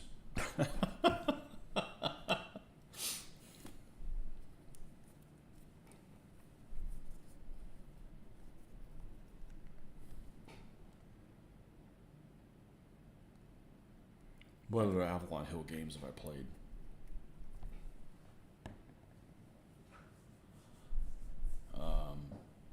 Played a lot of Squad Leader. Played a lot of Advanced Squad Leader. The game I always wanted to play, and I never could grasp it, is the one with the Nazi on the cover.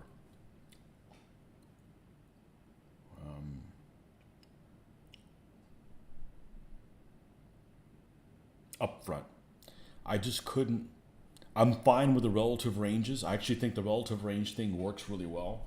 I just don't like when they take fire, the insulation that goes from the left to the right. It just weird. Although a game that has relative ranges that I do like a lot was another Avalon Hill that came out towards the end of Avalon Hills, just before they were going away, and it was called.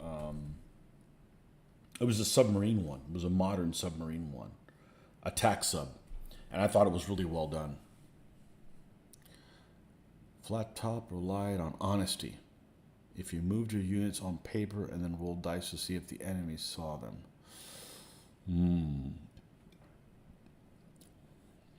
I won't play with somebody that's dishonest.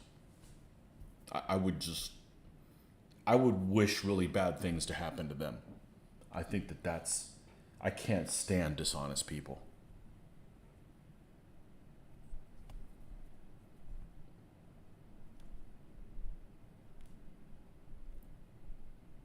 I can't stand dishonest people.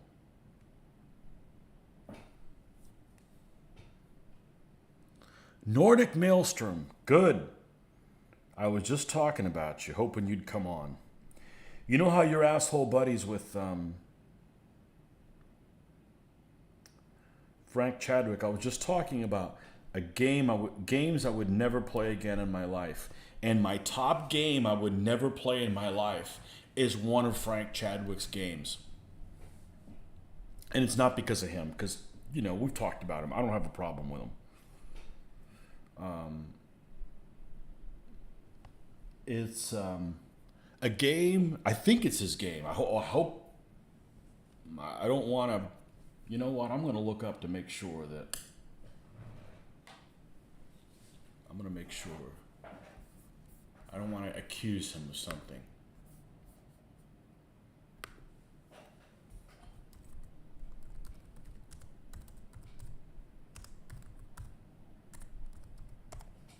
God, it is a horrible game.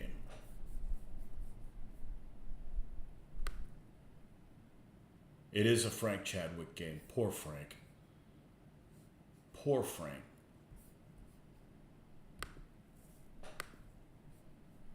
Copy.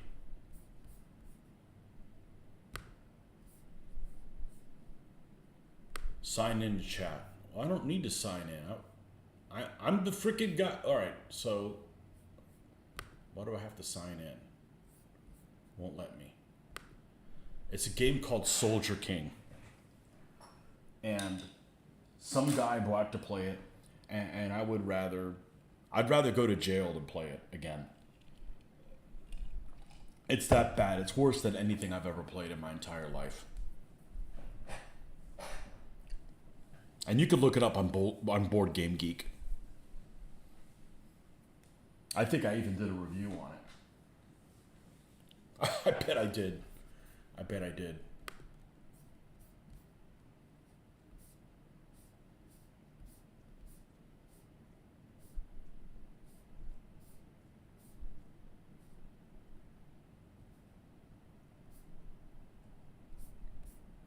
God, I hate the game.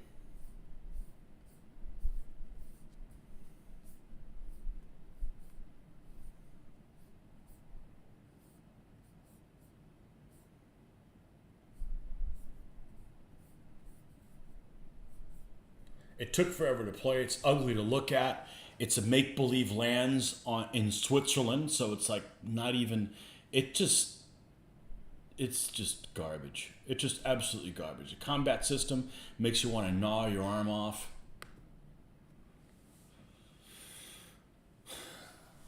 You know. Now, one game I had that had kind of generic GDW type of maps, which I wouldn't mind playing, and I had it. I had it when I was too young. I never played it. And I love the cover of it, because some covers of those board games are awesome. Destruction of Army Group Center. You know, and a lot of those games, though, they were before the internet, and before you had a clue about different ideas, like, you know, use a piece of plexiglass to keep the paper thing down from, you know, going all over the place. You know, play a game like that without plexiglass is like, just forget it, you know. My friends play Twilight 2000. I'm not a fan. I played it as a kid.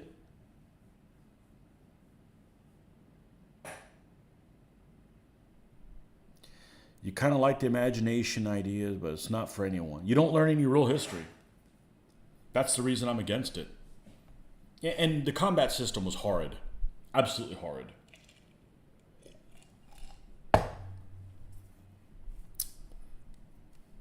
But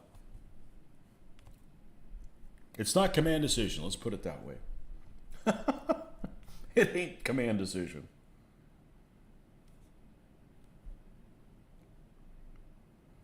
Command decision is not. Well, I'm ready to go to this con, come back.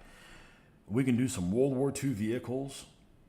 We can do close combat, Panthers in the Fog. Man, I'm ready to play that freaking map with the frickin' that my guys freaking held on with those Panthers just prowling all over the place. They got their ass beat on a couple of the other maps.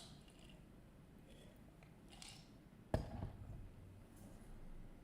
think I played 4 or 5, so.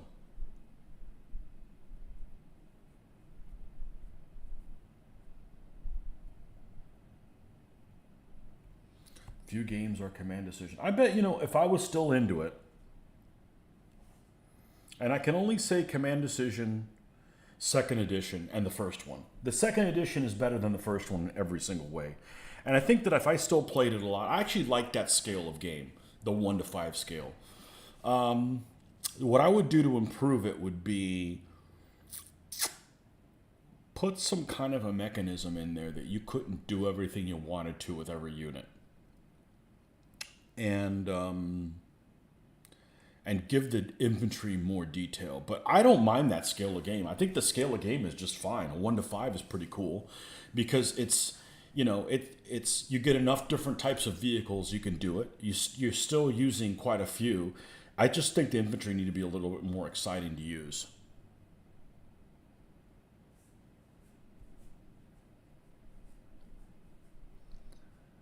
World War II miniatures. I'm a World War II guy, man. I told you that. You believe me now? I am a World War II guy. Completely. The cool thing about World War II now is there's so much shit that's come out that I didn't know about. Or that what we thought is different than when I stopped playing it 20 years ago. You know, like now, the common thinking is the Germans had all these problems where they were just incompetent about logistics and overtaxed and stuff that really wasn't like, you know, well, they lost the Eastern Front because they picked on the whole freaking world. They didn't have the Ukrainians help them, and there were just too many Russians.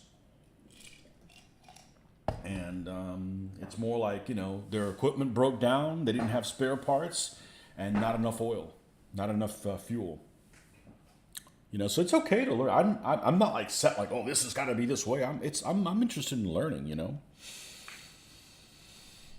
Streamline a lot of things. 1 stand, 5 vehicles, that type. 1 stand, infantry platoon. Yeah. Yeah, I want to get back to playing something that's not abstract. Like I hadn't played close combat. Close combat's probably the closest thing to squad leader on a computer. That Micro Prose, I think, did come out with a computer game called Squad Leader. It came out around like 2002 or something like that, and it was nothing like that. It was you move individual men, and everything was really kind of generic. There's other games that are kind of squad leader-ish, like those men at war and stuff like that, and they look beautiful, but they move a little too fast. You're rushing from place to place, and they're hokey. You'll be playing a Kursk scenario, like, all right, cool, I like Kursk, and then you take areas and you get a certain amount of points, and that generates reinforcements you can bring on, and you bring reinforcements in as T-34-85s, which didn't come out for another year and a half. Another year. So as soon as I see something that's like blatantly wrong, I'm like, I don't want to play this anymore.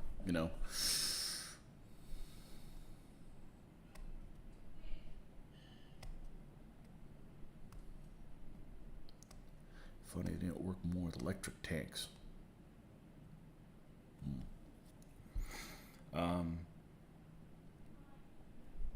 So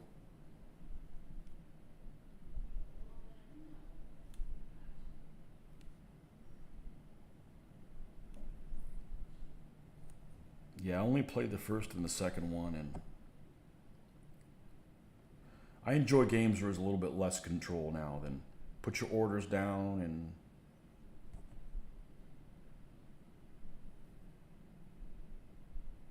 that's a little too. I just have the first edition of the game. It's in bad shape because we played the hell out of it, and I was a kid. I used to have combined arms. I guess it walked away. I don't know what happened to it. And Command Decision Second Edition, Barbarossa 25, and a couple of the command posts that I'm not sure how I got them either. I got one command post on the whole Africa Corps. I think that's pretty cool. Wayne Hamilton, he's back. Your front. Also sucks.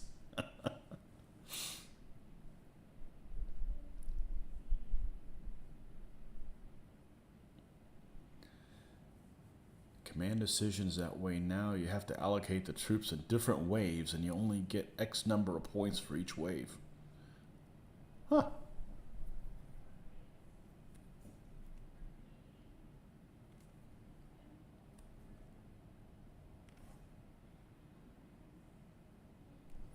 Sounds like it's more.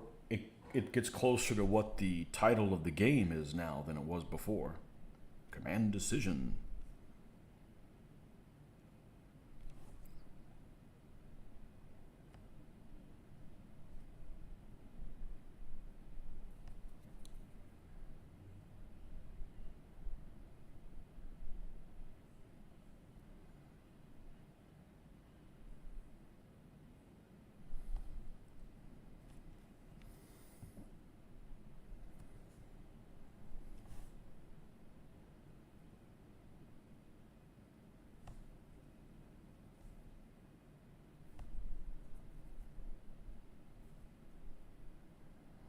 All right, we gotta do his hat, his hair.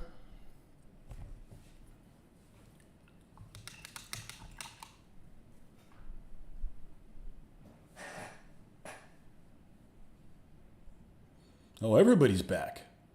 Destruction of Army Group Center, an SPI game from the 80s, a great core level game. The one I had, and I'm sure it was probably made in different things, the one I had was the GDW one that has this cover by Roger McGowan with like a Soviet soldier and like Katyusha rockets or something like that. What am I drinking? Cafe. I gotta get things done. Ginger ale and water. Blue Moon. Barbarossa 25. Barbarossa 25 was a module for Command Decision that came out about 1987, 1988, something like that, where it was kind of an interesting idea that you basically took all the forces of Barbarossa and scaled them down 25, and you played a game. So you got one Panzer Division, You got like 3 infantry divisions for the Germans, and like 1 mountain division or something like that. You know, you'd get like, and then of course it was just basically everything was 25 times smaller, and I think that's you know, that's it. May have to leave in order to do dryer cycle. I've been there. That's okay. You don't need a hall pass for that. We'll let you go. I just stopped to brew coffee. So, which reminds me, I probably need a refill. Right back. I'm gonna be up till like freaking 2 probably.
So I was just thinking the other day, Nordic, when we were playing close combat, and I was having issues with some of my guys not listening to me. That's actually one of the options you can have on there. Is you can put them.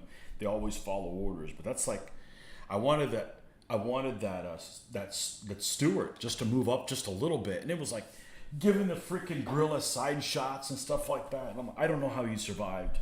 I don't know how he survived, but he came out smelling like a rose. He came out smelling like a rose, but let's see. What did I miss? What did I miss? What did I miss? What did I miss? World War II nuts out there. I need your help. I want to get some Pendraken 10mm World War II stuff. I don't know what battle theater to go with. Any suggestions? I don't want to dip into France 1940 or Poland 39. Coffee break. I don't drink coffee. I don't like the taste of it.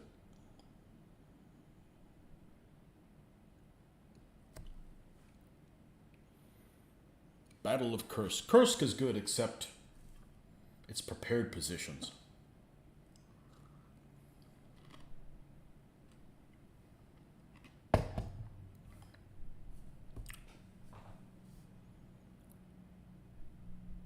I wanted the realism. Absolutely.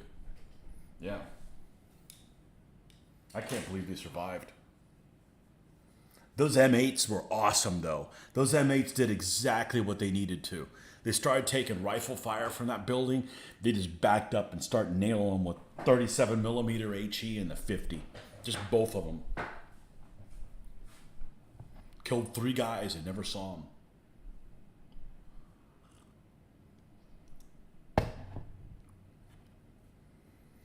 What's really funny is when you get a flamethrower. It's not like that flamethrower attack in Armored Commander. That was lame. 6 firepower. No. You get flamed, it's over. It's over.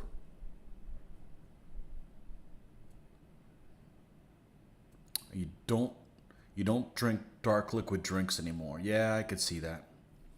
Could be a problem. Kursk also has a lot of tanks. I don't want to do something with a lot of tanks.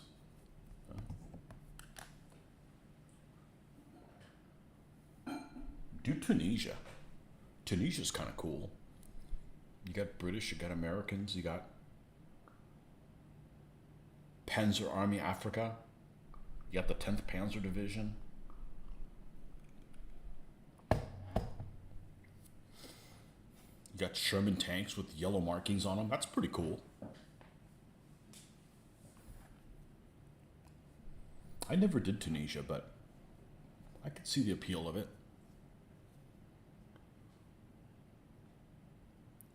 You only book one army. Well, I only have one army. That's okay. I actually had a Scythian army and I sold it. I mean, I never did anything with them.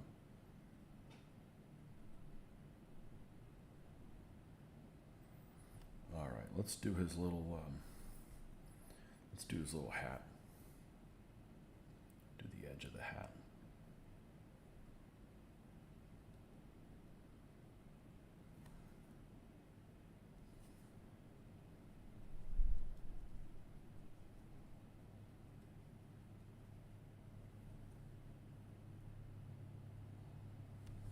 I got out. Once I start doing a little bit more video gaming, because it seemed like it worked okay, but the problem I had is on the main display, the slider for the volume of the game was too loud.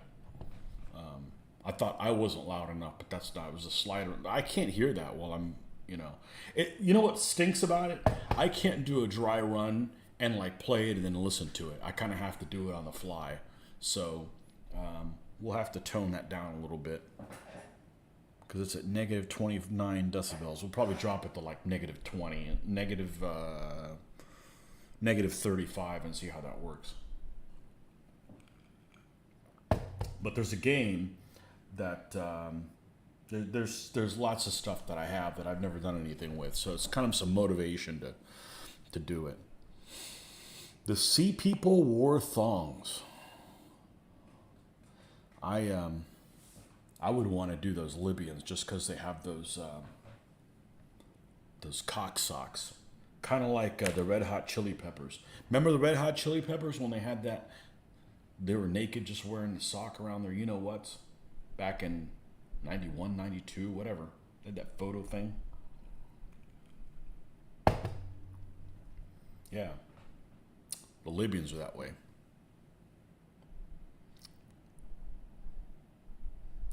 Yeah, when I listen to it, it's too loud. The sound effects are too loud. Yeah. Sorry about that. I got no way to test it. So we'll drop them next time.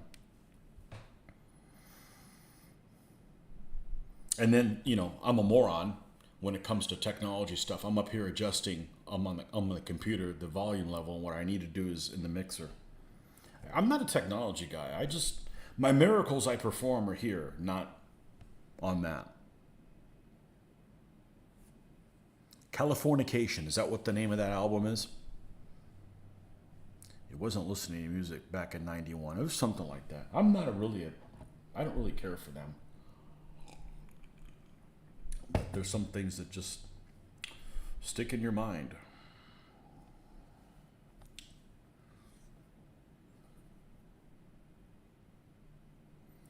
There's a kind of a local band from the mid-90s that was definitely influenced by them, and we used to go see them all the time, and they were really good. But they put on a good show.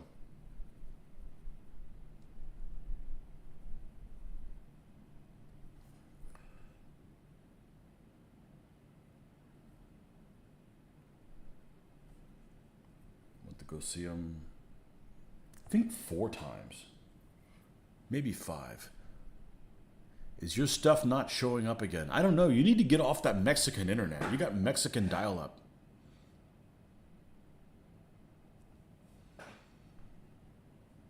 It's okay. I forgive you, but my Tommy gun doesn't.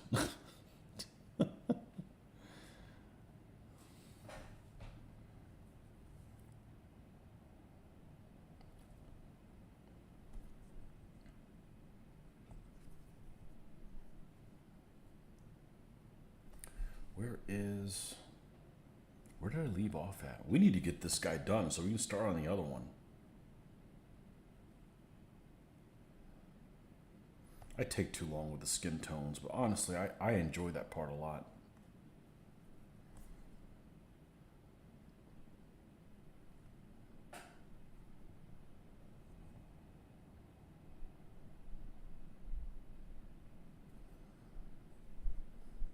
So before you came on, Nordic,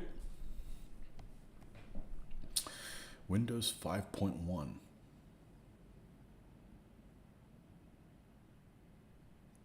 Yeah, Zyston stuff's beautiful. Some of it's kind of heroic scale, but that's okay. Some people are meant to be heroes. Before you got on, Nordic, I was talking about what is a game that you would never play again. A game that you played multiple times that you'd never play again. And it could be a board game, it could be a miniatures game.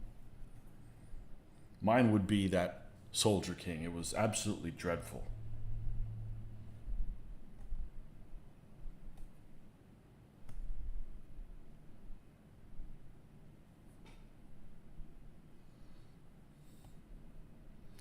You want to paint some early Romans after they threw off the king, went into the Republic. You don't have any more games in mind to play, but it would be collecting. The Collector.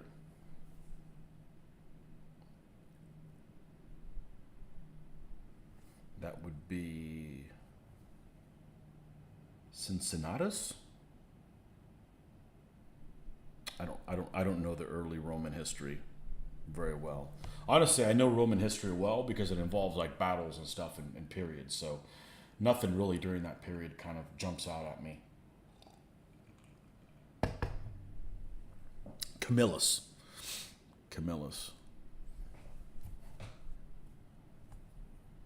Not Cincinnatus, Camillus.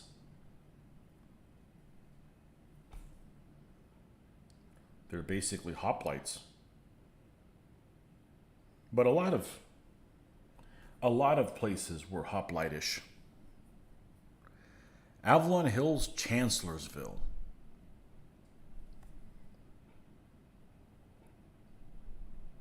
It's got to be better than Soldier King. I don't know that I've played an Avalon Hill game that I wouldn't play. Yes, there is. 1830. 1830. I ain't playing that game again. MMO. I don't like MMOs if you have to cooperate with other people. I've only played one. World of Warcraft, many, many years ago. And it wasn't what I thought it was going to be. Because there's a lot of stuff you can do by yourself, but then you have to get with people, and it's a pain in the ass finding them, and people don't know how to behave, and, you know, luckily you don't have to listen to them, but it's not, I didn't think the game was going to be that way. It was the first game that I ever played where you couldn't spam health potions. You had to, like, wait 30 seconds between health potions. So, you know, I'm like, I wanted to play like a skeleton warrior or something like that. Well, they don't have skeletons. They have got this, their undeads kind of have too much meat on them. And I'm like, it doesn't look very cool, but I'll play them anyways. And then it's like, what's this tank thing? And I'm like, this sucks. This is not what I wanted to play. So, pure infantry World War II would be Yugoslavia Germans versus the Partisans. It's funny because the other day at the gym, I started watching Force 10 from Navarone, which I don't think I've ever seen before. And I know it's not going to be very good, but hey, it's something to watch. I was watching a Russian film, and I'm not watching any more Russian films. Screw those guys. They're just so full of bullshit.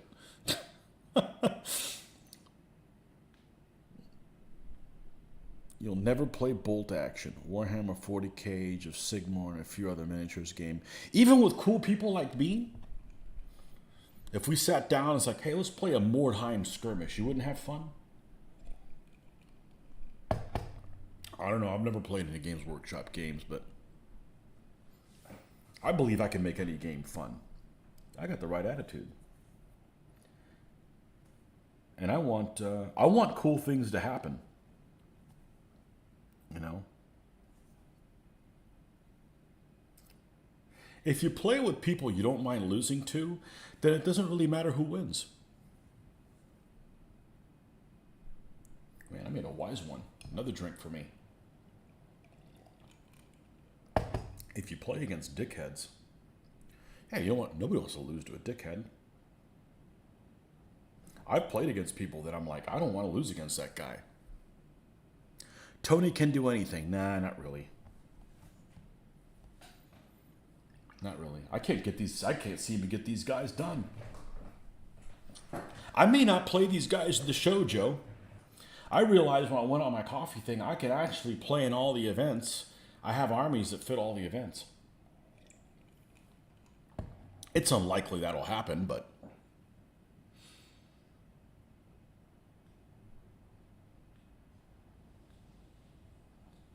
$25 mils. Been my hero since you were a little boy. You could do better than that. You know, I don't have any heroes. I don't. I find it very strange. If you watch one of, I think there's a video a while back. I need to take care of this hangnail or I'm going to be left with nothing, especially this week. I've been destroying my fingers. It's been really stressful at work.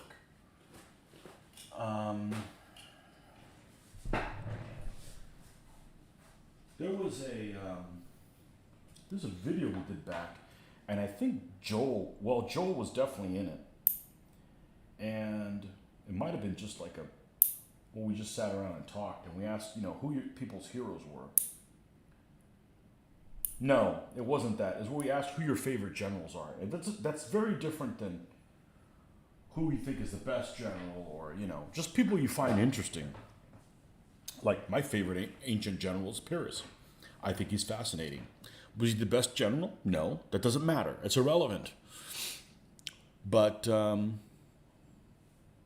more to paint after that one. Yep. Oh, and the 2 camels. Look at these cute guys. I just have to do the baggage on them. I painted them this morning. I want to have a little camp for him. But Joel did not have any favorite generals. And Mitch and I were both scratching our head like, really? It doesn't mean that people that you worshipped or you thought that were awesome, but just people you like to read about. Like, you know. And he claimed he did not have any. I thought that was very strange. So.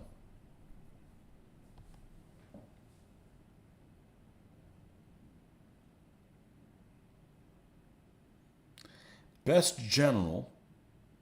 Now, you can't do best general. Your favorite general, Billy Mahoney, Army of Northern Virginia. That's what ANV is, right? Never heard of her. ACW. Not my thing. Mahoney. Sounds like he's from frickin' Brooklyn or something. Hey, Mahoney. What you got?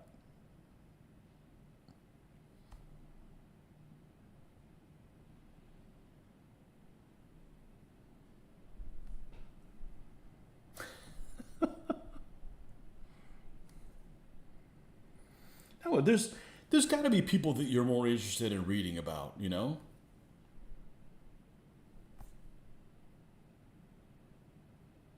Doesn't mean they didn't make any mistakes or, you know. I think it's natural.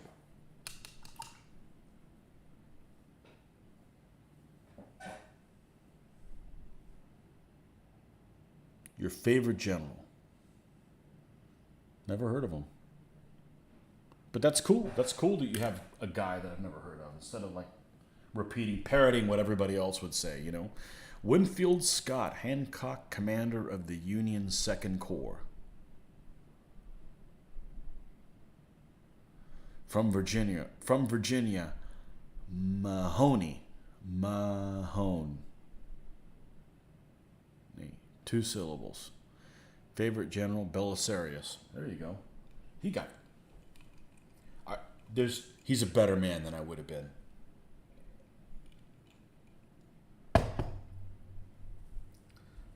I hate Justinian and his fucking wife, and Belisarius' wife for the shit they did to him. He was too good a guy. I'm getting mad thinking about it. Yeah. I would have taken over and start rolling some freaking heads. You go to bat for the emperor and he treats you like that? F him. F him.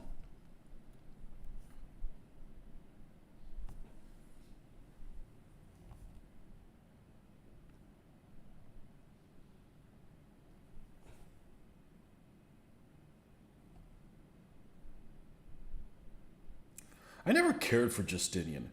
First of all, he wasn't a general. So, you know, as a war gamer, I don't want some guy who just sits behind a desk.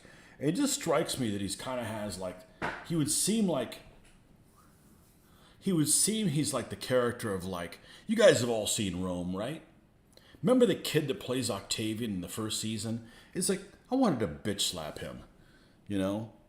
I couldn't stand that guy, that freaking kid. Freaking spoiled brat. At least Mark Antony had good lines. No love for Theodora, no. She was a bitch. Yeah, no, Belisarius was a freaking good guy. And,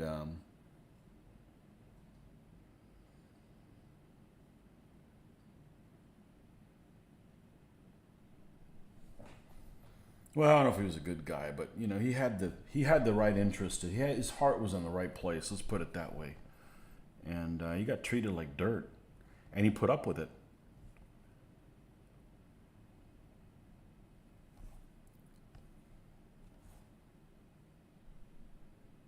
Not a fan of Justinian.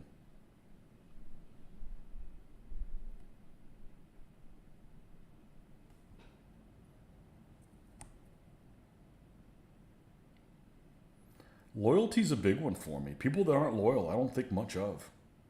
It's a big It's a big character flaw, I think.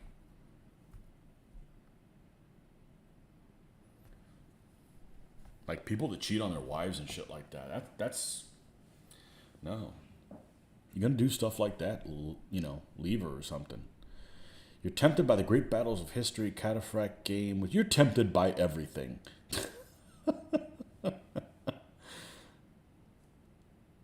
You don't like museum miniatures. Oh, they're not that bad. They're just quirky. I got them too. They're quirky. Their infantry are huge. Huge.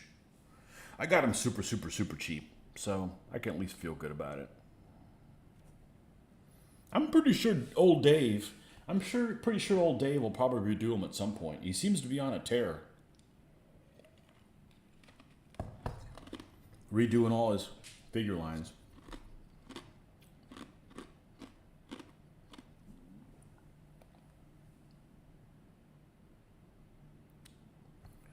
Fastest shippers in the business as far as I'm concerned.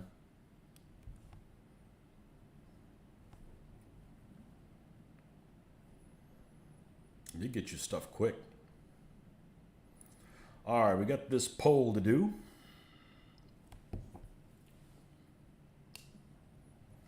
And we're going to do the tippy top of the pole is going to be in white because they're the white Huns. I got to have a few white tie-ins. Let's see. Do you want to use the sand color? No. Let's do a more mid-range color. Where is this color that we pulled out the other day from? No, not this one. This one. Set it up.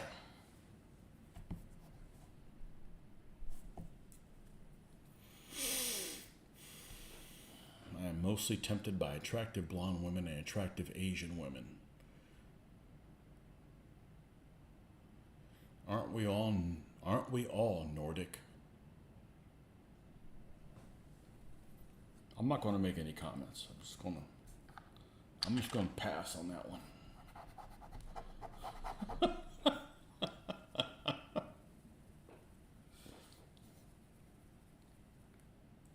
You'd make a good wingman. I'll take the brunettes and the redheads.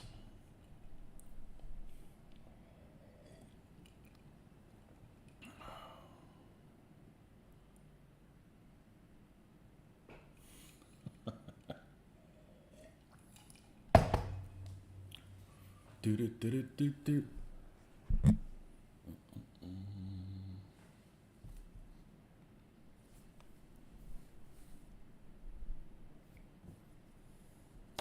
So one of the interesting things that happens, or has happened multiple times,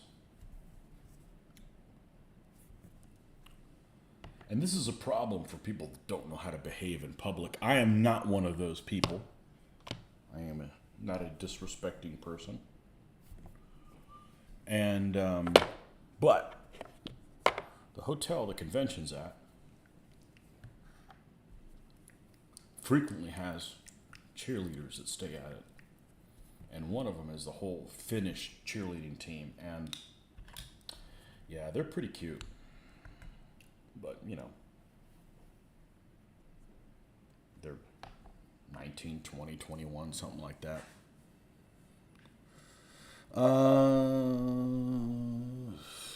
Like redheads as well. Jessica Chastain doesn't do anything for me. Amy Adams, yeah, she's cute. What was I didn't like about your Scythians? What was it you didn't like about your Scythians, Tony? That the army was all light horse and I didn't have much to do about it.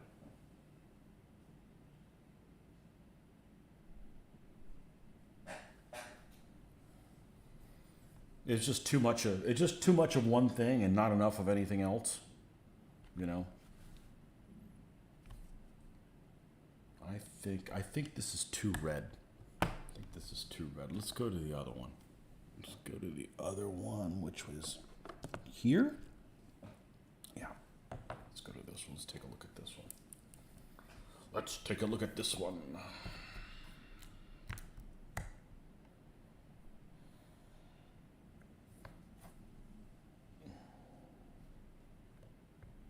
Oh, come on.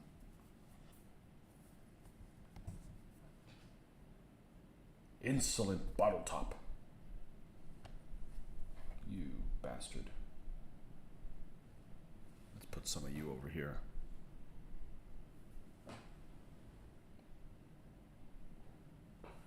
And yes, these guys are supposed to look drab. They're freaking poor. That's why they're raping and pillaging everything around them. You know, they don't have fancy stuff. This isn't Dragon Painting Service where we paint purple with every army.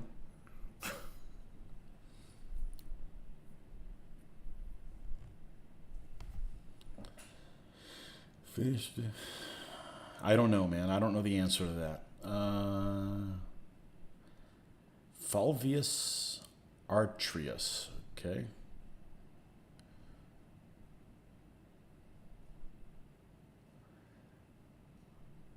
There will be Helsinki to pay. Oh, man. There will be Helsinki to pay.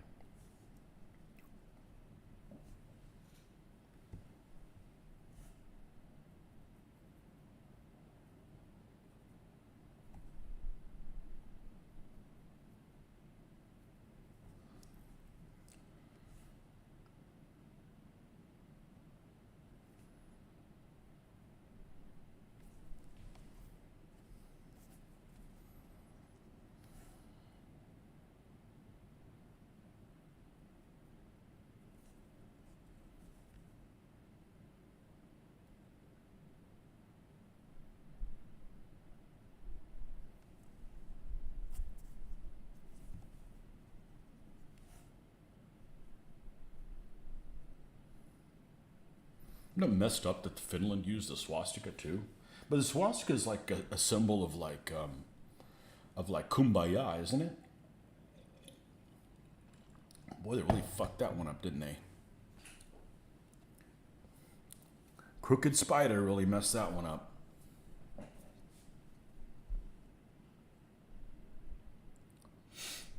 Three elements can be Soloi, Horde, Triox, Light Horse. In general, can be Cav or Light Horse. Yeah, they just didn't appeal to me. They were Falcon figures, which were okay. Actually, I like the Falcon horses a lot. They're very animated looking. I painted some recently. What are they in? My Byzantine army, I think? I think there's some Falcon horses or something like that. Alex, I'll take European capitals for 500. I used to know them all. I used to know all my capitals, and then they went and gave freedom to some of these countries, and I lost track. I got a globe from like my 7th or 8th birthday that had all the mountains like on it. This would have been what, like 1978, 1979 or something like that. And I need that thing backwards and forwards.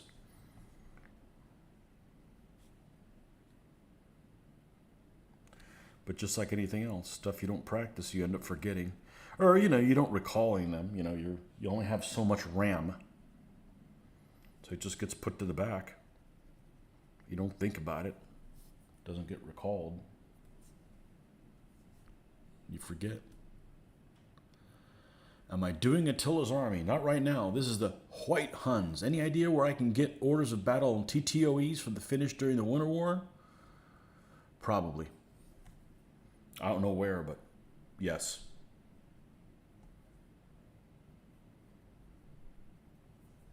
I have a feeling that they're pretty boring TO&Es, honestly. Except you could use a lot of captured tanks, T-26s.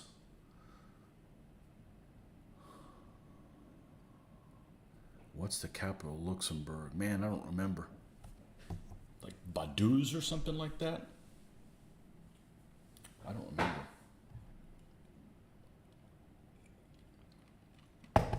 Luxembourg City? I don't remember. I haven't looked at that stuff since probably 1980.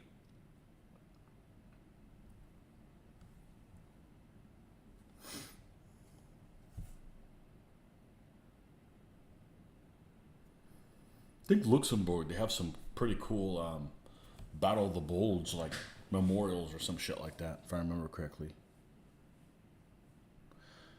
You put Mickey Mantle rookie card on a bicycle wheel spoke. That was probably a wrong move.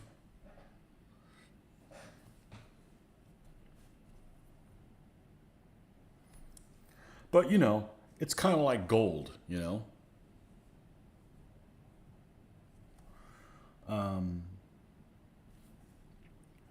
They always, oh, you got to buy gold. You got to have gold. When it's time to sell, I don't want to give you shit for it.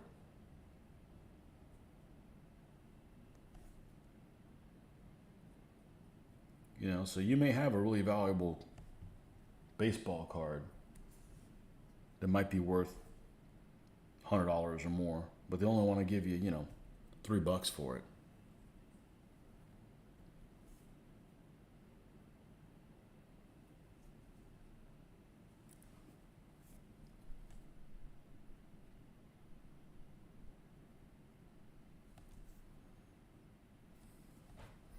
But some of those European capitals have changed a lot. You know, you used to have Czechoslovakia, then it's the Czech Republic and Slovakia, and then no, we want to be called Czechia, and we want this, we want that, oh, whatever. You know.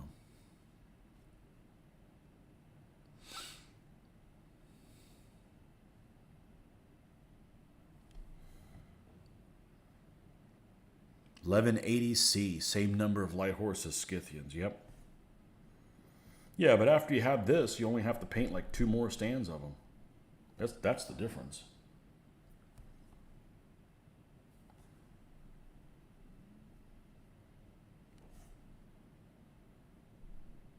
There we go. Now we're getting somewhere.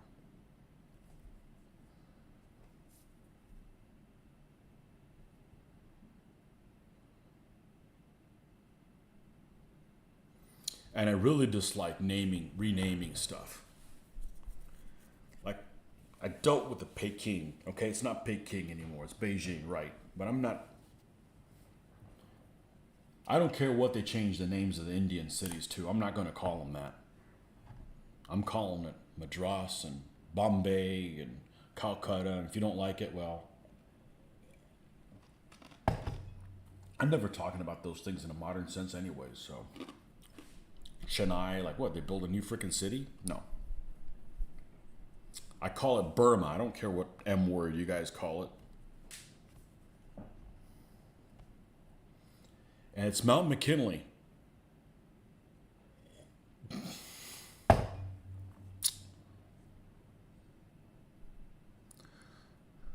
My landscapers are from Bosnia. Better keep an eye on them.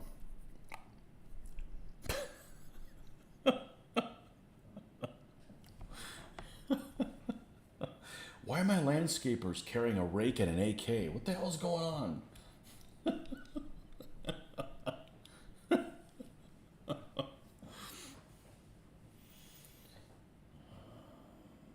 It's Washington Redskins. Yeah, what's the I don't watch sports, but why'd they get rid of Chief Wahoo? He's freaking cute. I don't mean that inappropriate or anything. He's just a cute character. He's an awesome character. Oh, well. Good thing I'm not into sports. You know, it's like what I like to say. If I wanted to see people kneeling, I'd go to church. Stationed in South Korea in the core, many attractive Asian women's there.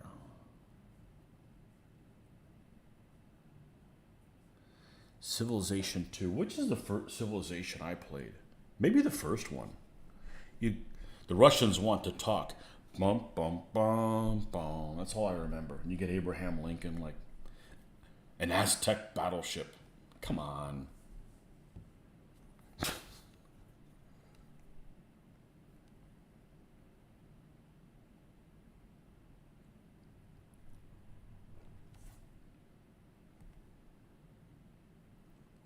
Whichever one I had, I think it was the first one I had.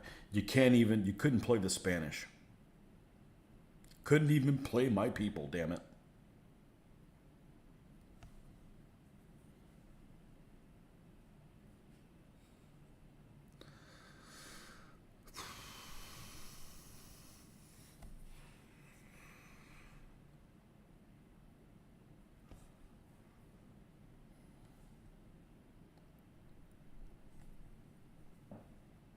think it was the first one.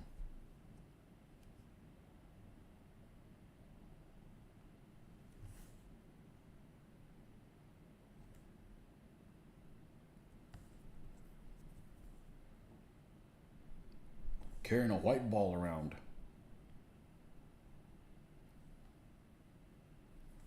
He's from the land of Epcot.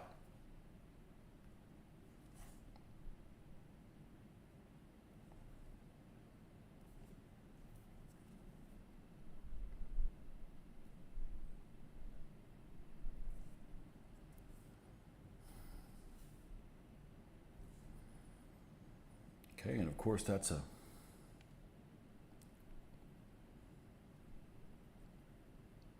black oxtail thing. I was gonna put a banner on them, but honestly, I didn't do it because I'm out of time. And that's actually why I dislike that I'm having to paint these guys. I feel like I have to rush them. Or not get them done, and if I don't get them done, then they're not going to be worked on for a while.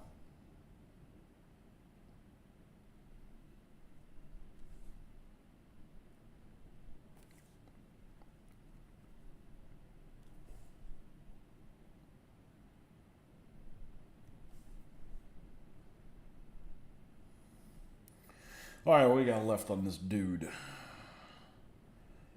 We have a reins to do. Rein him in. We could use this color for reins. We can make this work. Not that particular about what color it needs to be.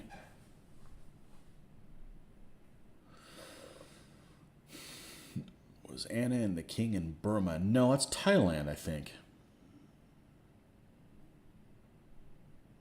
Can play the Spanish in Civ 2.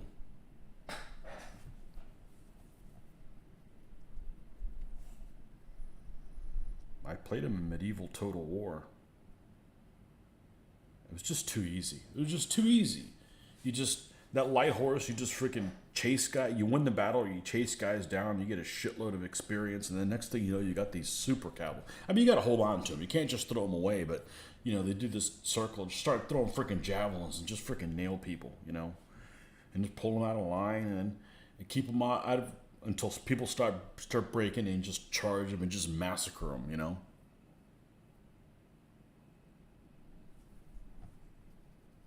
Just massacre them.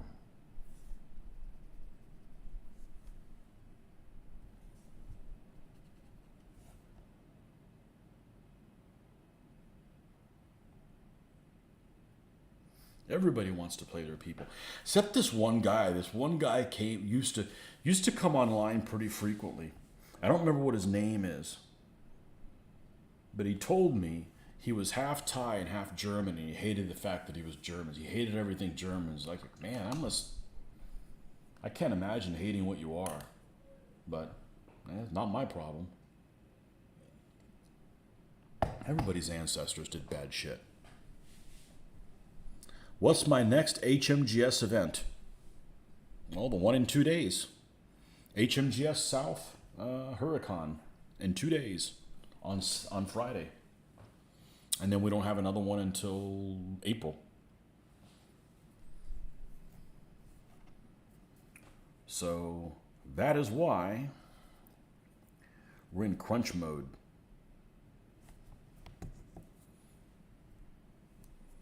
I missed the pandemic because there was no convention to get ready for, and you could just kind of I got a lot of stuff done, and it was just less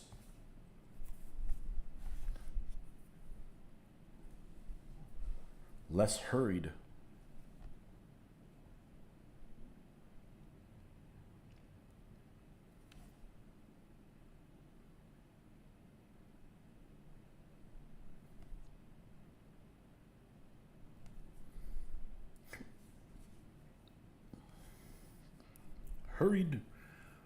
Hurry up and wait. Honestly, this convention showed up too soon. I mean, it literally felt like I just got back from Historicon.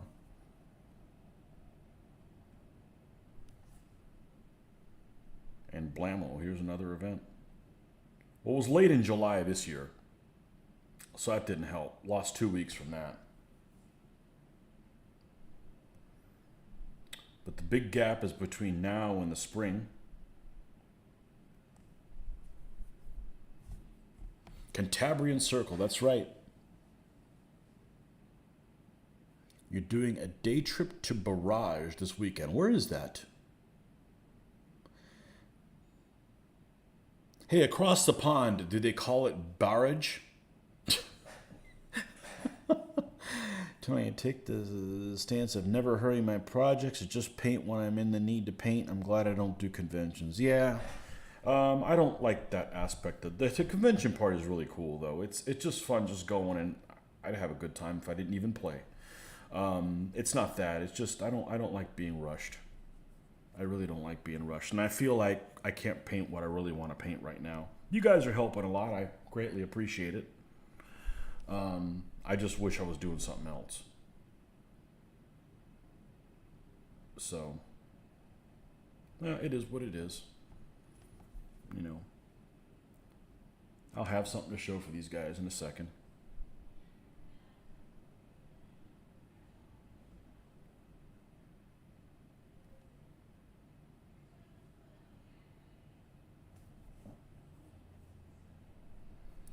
Maryland.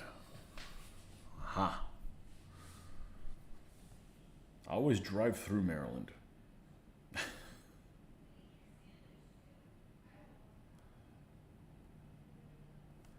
I wanted to go to Aberdeen Proving Grounds. I never got a chance to. Now the tanks aren't there. I'm really bummed about that. And they split them up everywhere. And I understand they were in bad shape, but never got a chance to go.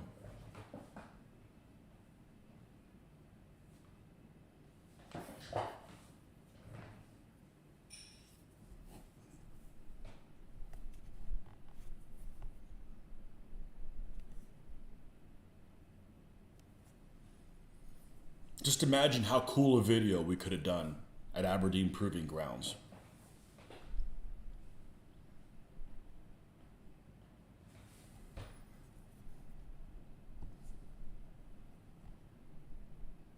Because the thing about the North Carolina was cool, but Mitch don't know shit about ships. He'll even admit it. He doesn't know shit about ships.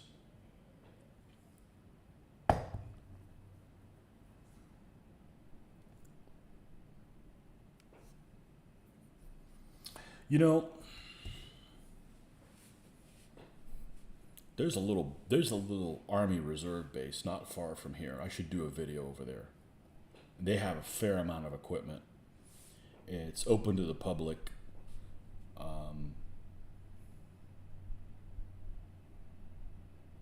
Yeah, they have a fair amount of equipment there. They got a couple tanks, a couple half tracks, some guns. It's all U.S. That's not true. I should probably do that at some point. I don't know if I can bring Mitch with me, but that'd be kind of cool.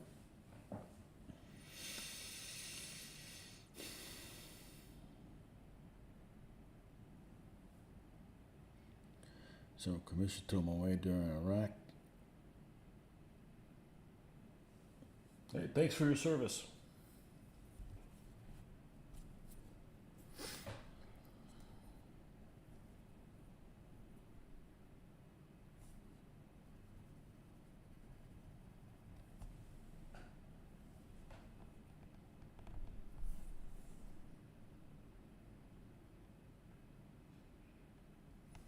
All right, we need to dry this out a little bit.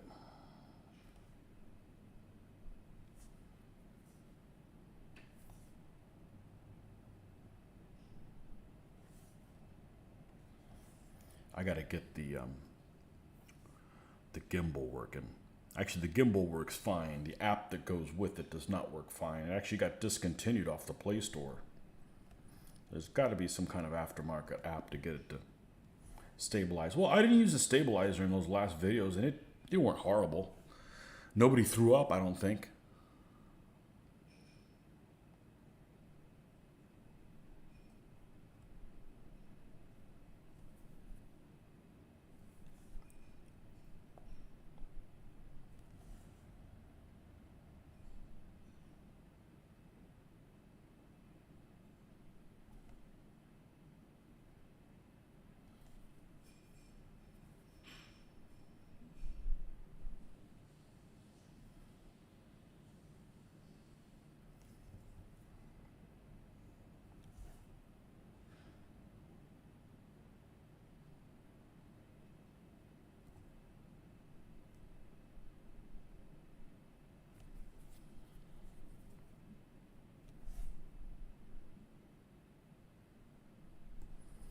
They actually have a really cool museum in Virginia that I wanted to hit on the way back from Historicon. I'm sorry, on the way up there. But they're only open on like Friday and Saturday. I think in Danville, right there at the border by North Carolina. It's like a independent little museum. They've got lots of AFVs there. And yeah, they just open the wrong days. They probably have a day job, you know.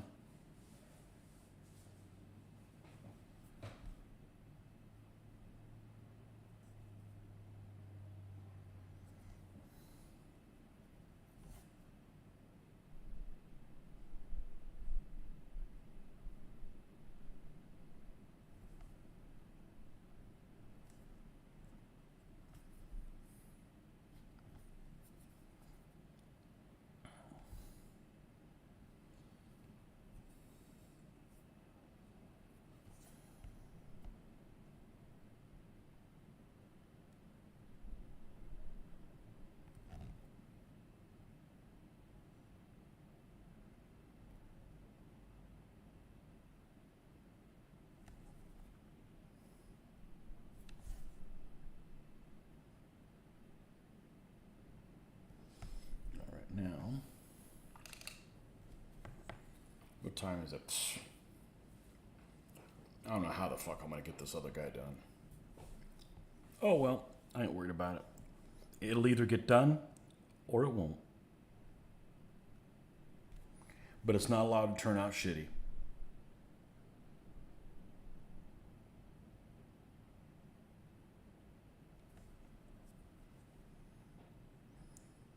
Why did they put bulgy eyes on a horse? So you gotta paint the eyes. This takes time.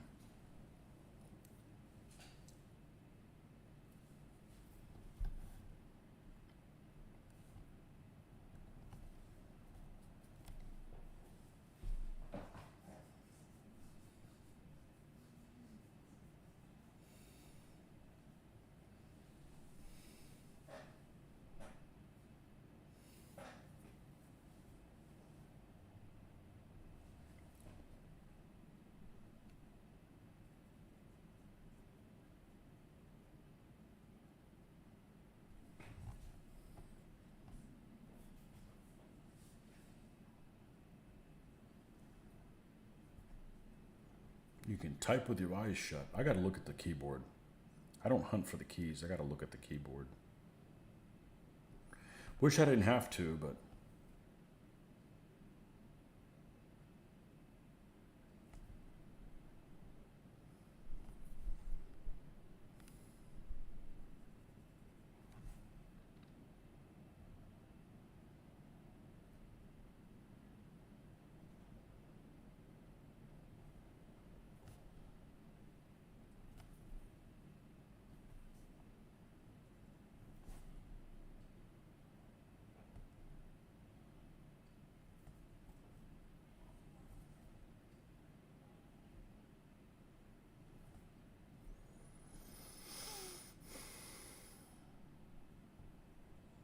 okay, we gotta do hooves, but before we do hooves,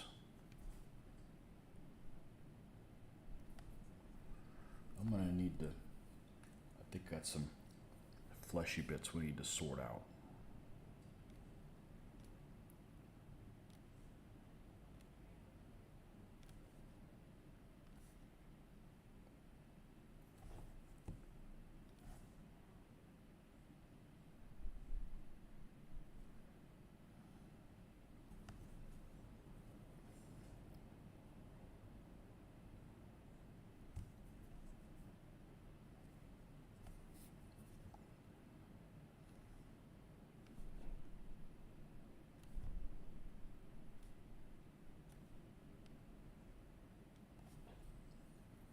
I'm really struggling with the water content on this. This has never happened before, except the last 3 weeks, probably.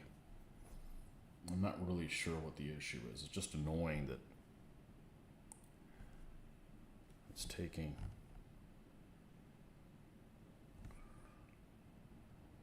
more problems than it ever has. It's causing more problems than it ever has.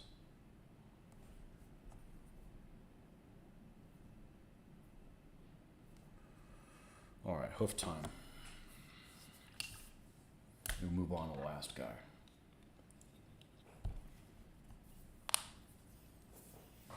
If you're over 50 like me, everything cool is considered old.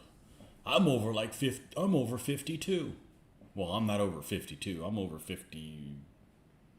Am I over 52? No, I'm over 51.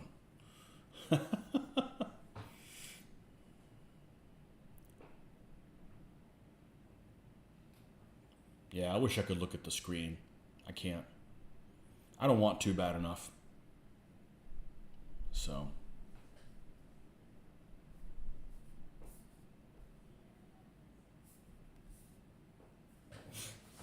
I don't want to bad enough. You don't know the thrill of a key-smacking typewriter. I used to use a typewriter when I was a kid for wargaming. I typed shit out. Smith, what is it? Smith Corona?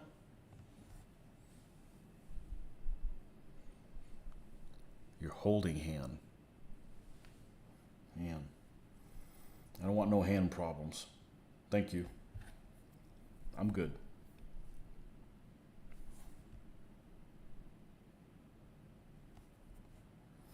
Okay, hoof time. Where's the hoof color? The stone color. Stone, man. Something I know nothing about.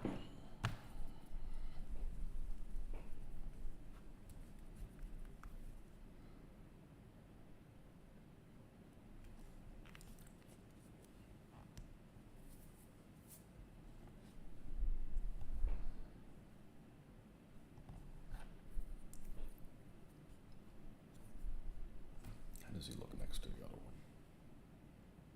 Look all right.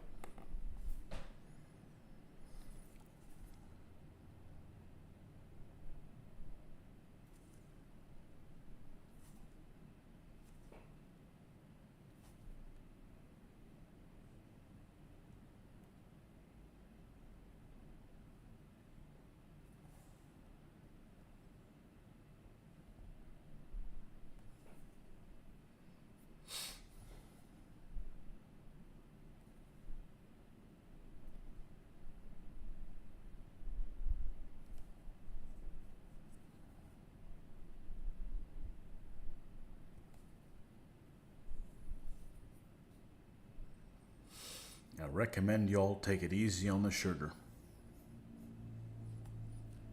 Sugar's evil. Here it is, coffee, black.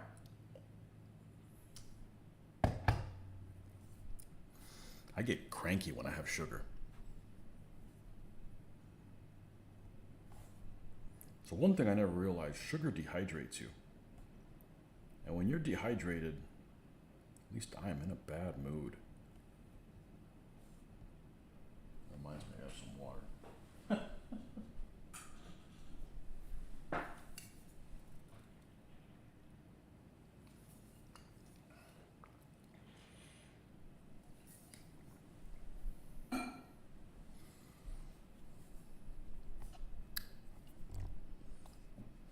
All right, Roger. Thanks for stopping by.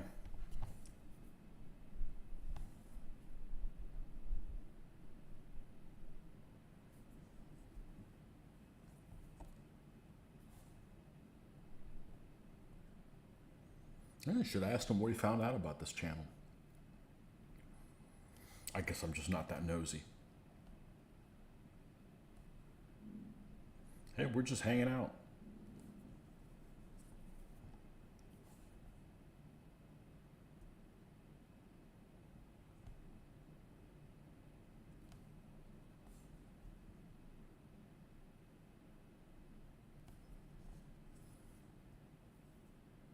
You watch any of that World War II TV yet there, Nordic? There's a lot of juicy stuff on there. It's definitely for the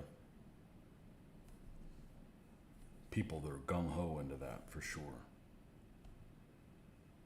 Very specific information they give out there.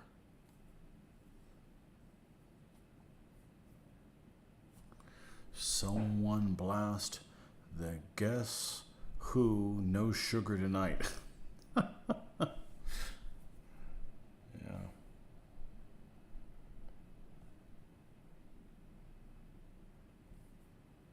Okay, this guy's done. All right, now the main dude. Not Attila. He is a white Hun. Your subscribers just get to you on the TV, though. How did you find out about my channel? What brought you here? I'm just curious. Why me? I'm not complaining. I'm just, you know.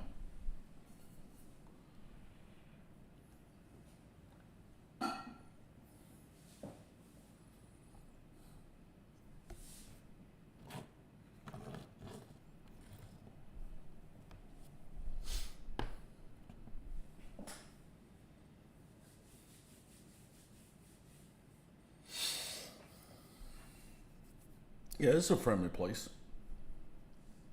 I hope so.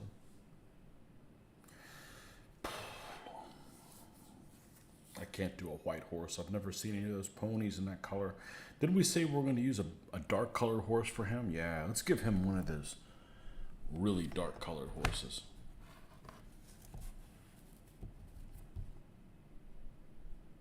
Him and his butter knife. Look at that. A mean thing. He's going to butter his white Hun bread with you. Ooh.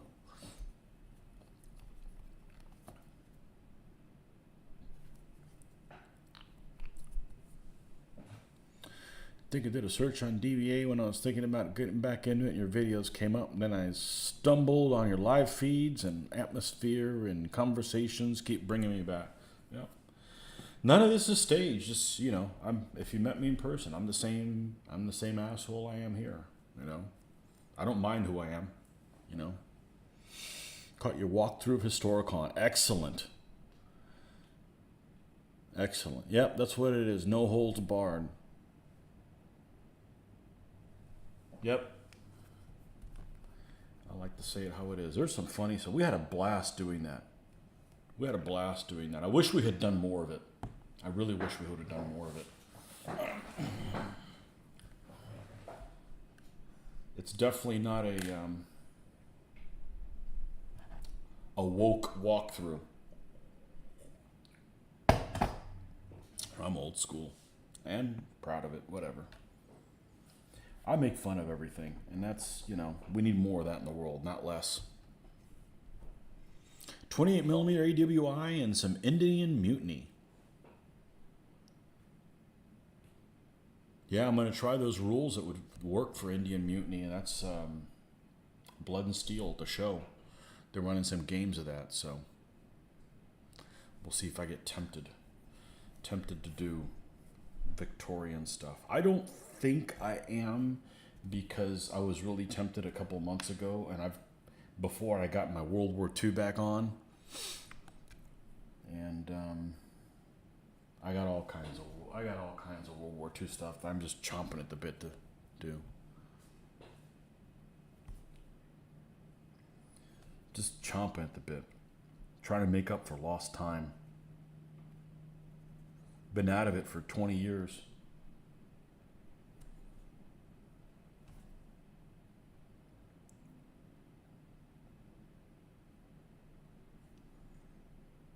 All right.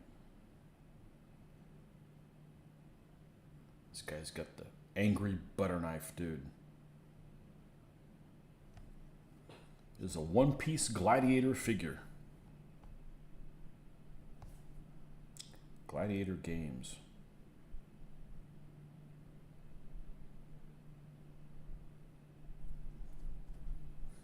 Still seems like I got a lot done to do on this guy, but a lot less than what I had to do with the Byzantines to get them up to where they needed to be for Historicon.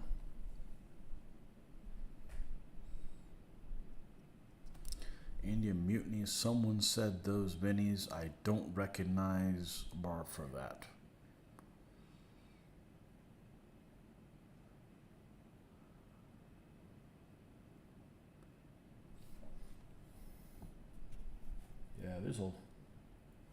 I don't know a whole lot about that period, but I've watched a couple videos and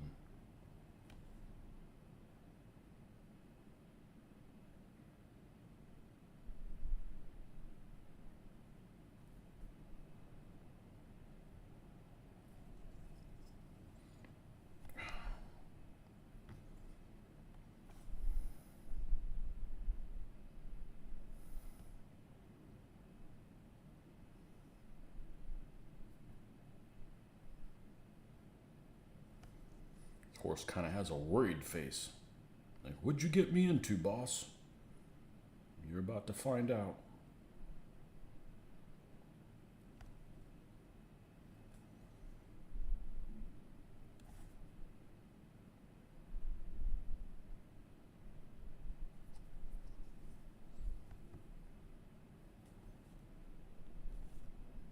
Oh, I'm already cross-coloring.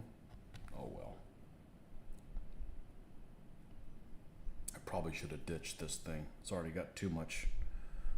It's too much noise. There's too much. Too many things going on.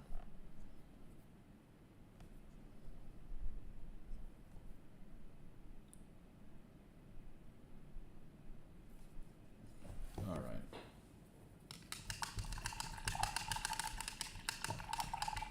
I need to take a little pee break because that's what coffee does to me. Coffee and tea.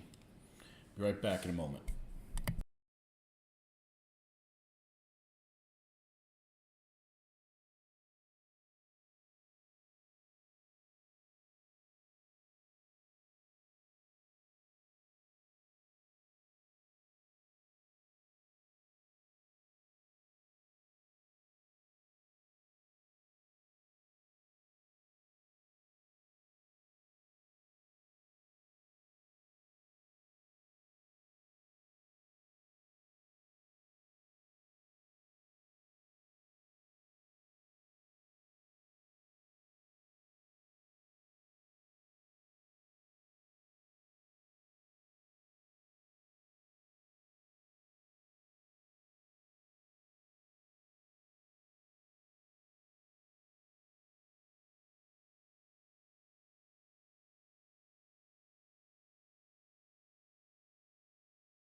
Lost another one. Doo-doo-doo. Another one leaves the show. Doo-doo-doo.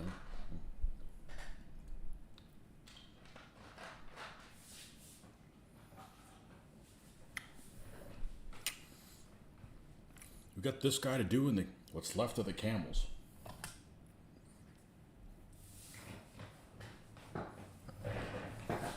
We'll see what we can do. We'll see what we can do. Okay. Cape is the most dominant thing on here. I'm going to give him a cape that is very white. So he gets like a polar bear or some shit, you know. Hey, he's the main dude. Where'd everybody go? I don't know, just you and me, Kevin. Nah, there's one other guy. I don't show up on here. Pale sand. Oh, pale sand is a watery bitch. We don't want to use that one. That's an extremely watery color. So is beige. What's this bastard down here?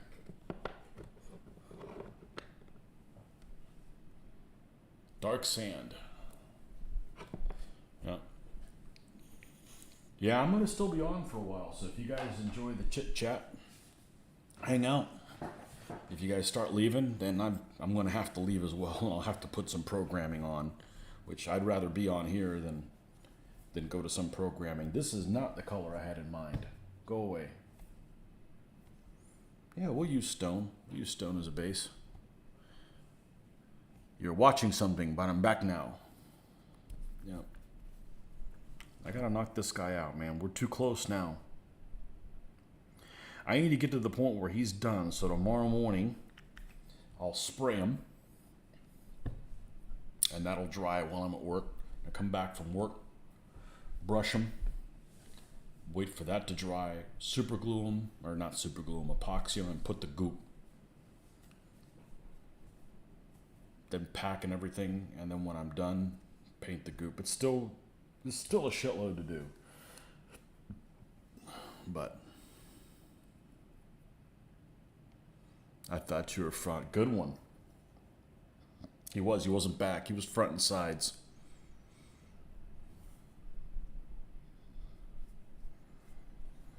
Front and sides. We got it on video. Oh, that just turned to shit. Let's get another one. I can't see too good.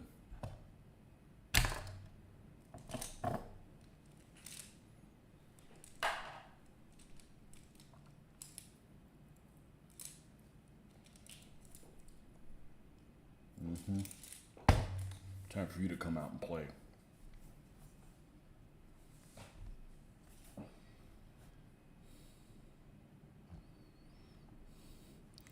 You're omnipotent. Okay. If you say so. As I like to say, I can walk on water, but I can only be in one place at one time.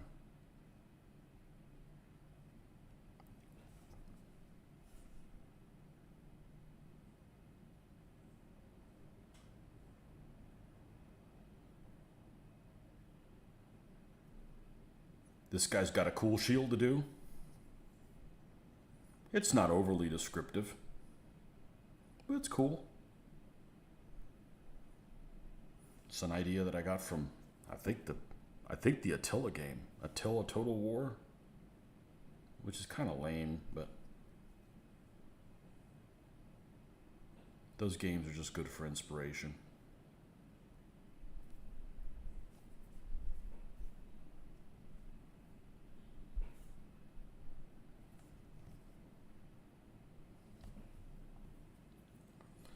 This is in the wrong place. We're going to end up putting a paintbrush in there. I probably shouldn't have any more coffee so I can fall asleep this week. Let's brighten this up.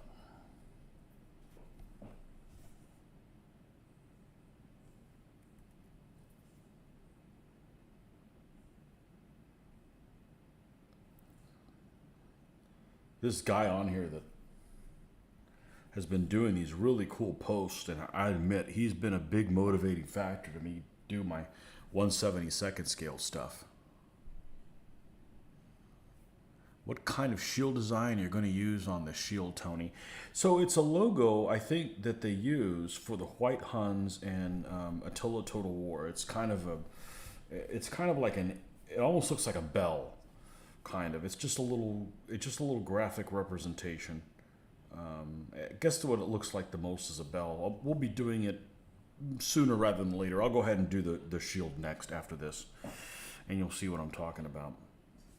Well, what I was saying is one of the guys that's been really inspirational, at least for me, was this guy from Portugal who's been putting together all these armies on 1/72nd scale for rapid fire. He's a prolific painter. And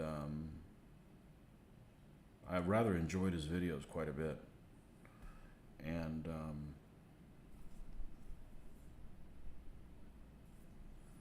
he doesn't spend a colossal amount of time on them. I mean, well, he does because he's got that many, but it's not like it's, for IPMS. He just does some dry brushing. He paints all of his symbols and stuff on himself, and that probably saves him a ton of time instead of ordering this decal, ordering that. And honestly, it's been really inspirational.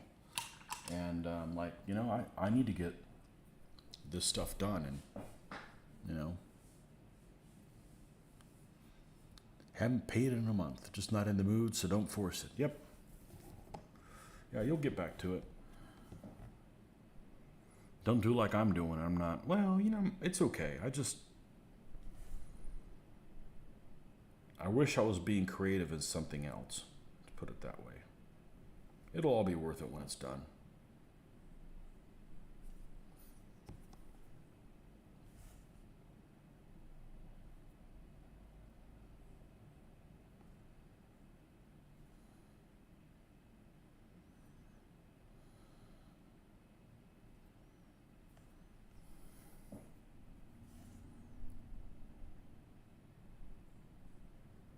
I was hoping this guy'd actually have a cape, not another guy with a fur tarp on his back. I guess I could have picked a different figure, but I got to use this in one of the armies. This Commander Butterknife.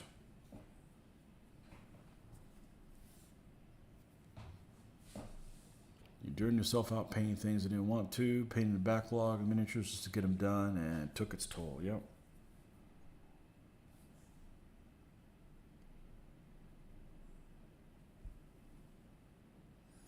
You got any World War II vehicles that are that you like a lot, that are unusual? So don't give me Panther, King Tiger. Just an unusual vehicle that most people wouldn't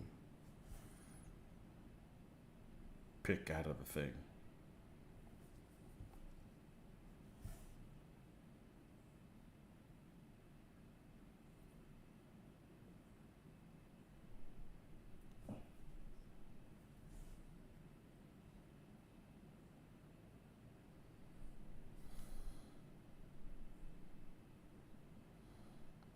Maybe something that you care about that most people don't. Brumbar. Okay, that's a good choice, Kevin. That's a good choice. I'll answer in a moment. Got to use the bathroom. How many Brumbars they make? About 100? Let's say they made about 100 of them. I don't think they used any of them in Western Europe. I think it was in Italy and Russian front only. Didn't come out until 44, I'm pretty sure. As opposed to a Sturmorser Tiger 15-inch mortar. Yeah. But that was loud. Way too impractical.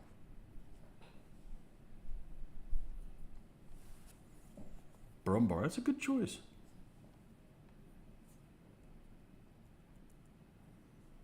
Doesn't have a machine gun, does it? I don't think it's got a Hall machine gun.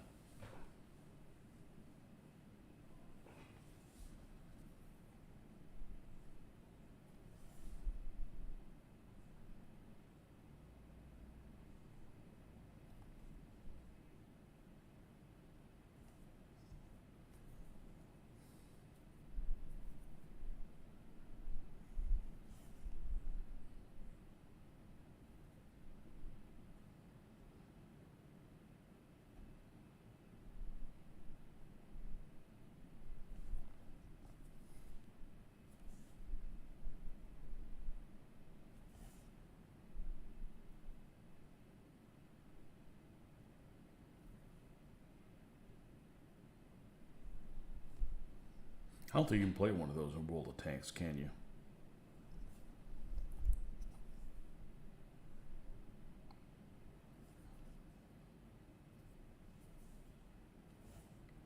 Tanks. And what's the other one? War Thunder. I played that one less.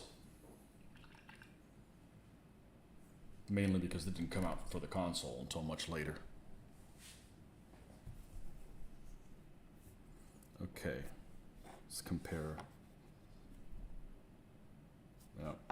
No, his is white. No. Okay, we know we're going to have some kind of a busy helmet there. Let's look for the pattern of this thing in particular. It's going to be a white background.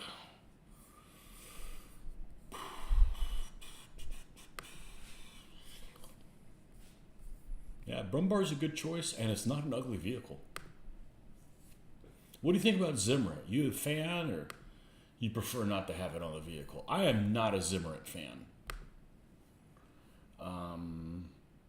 I actually don't like Schertzen either. But I'll do it. I don't like Zimmerit. Here we go. White. Huns. Symbol. There it is. Okay, we're going to do this just as is, the way it is. As a matter of fact,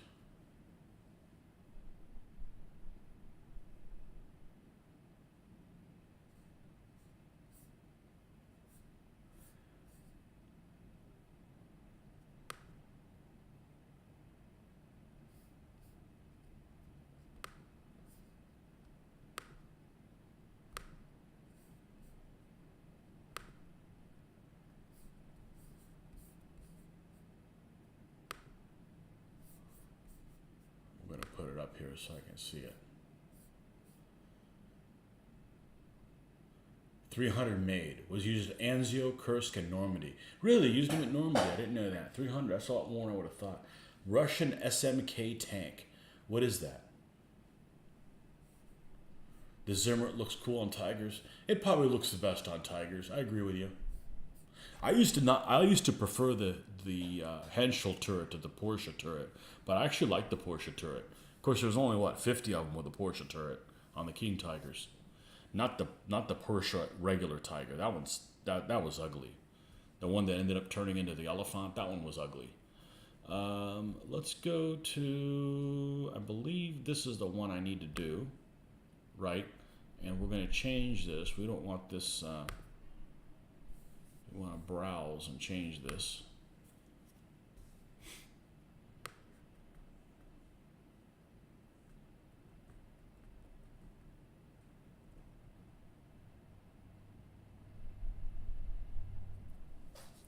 Maybe it's in here where I got put.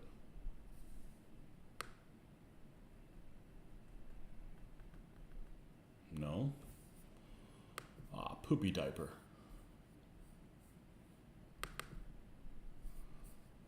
Thought it was in here.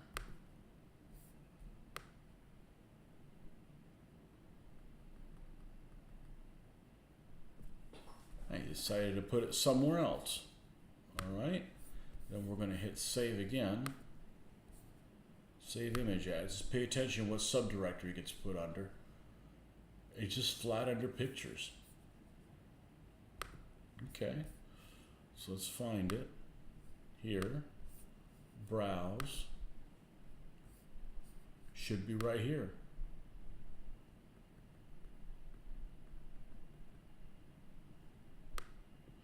Come on. What a pain in the ass.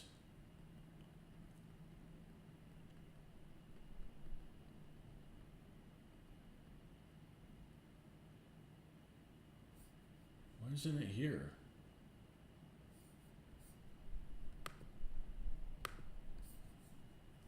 Give me the damn mouse. This thing's... I'm not a fan of these mouse pads. Well, I don't know where it is. I'm doing this to try to save time, and it's causing me more time wasted.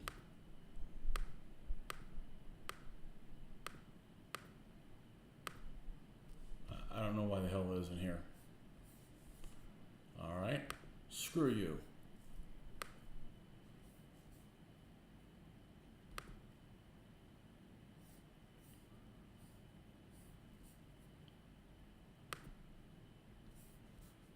Let's try it again. Browse. Now, are you here now?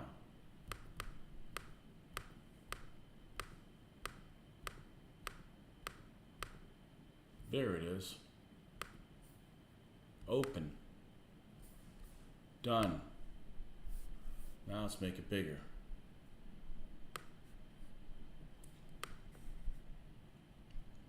That's a symbol.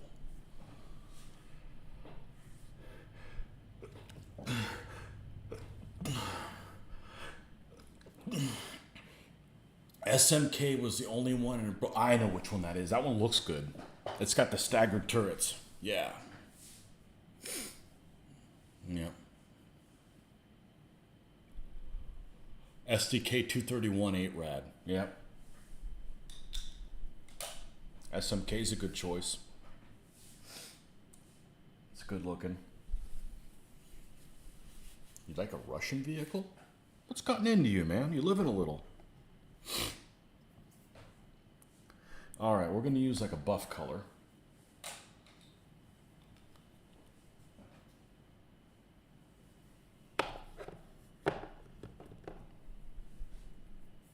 Bless you. It's a cool vehicle. I agree with you.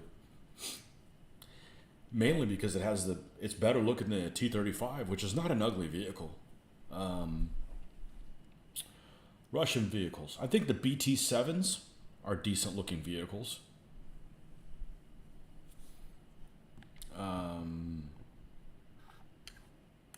Honestly, I like the earlier T-34s better than the later ones.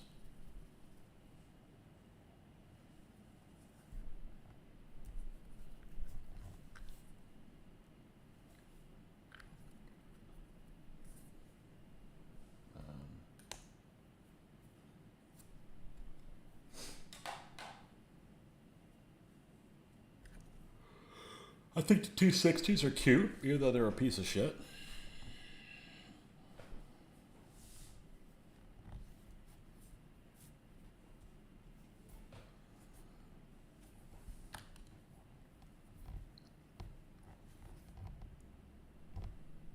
What else? Oh, we out of this liquid? What the hell?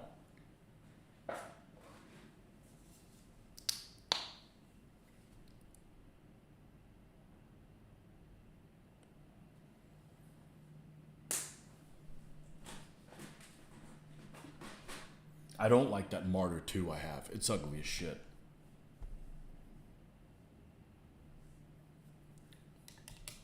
I have one Martyr 2 to build, and it's ugly as crap. It's based on a Panzer 2 that didn't make it, with the big road wheels.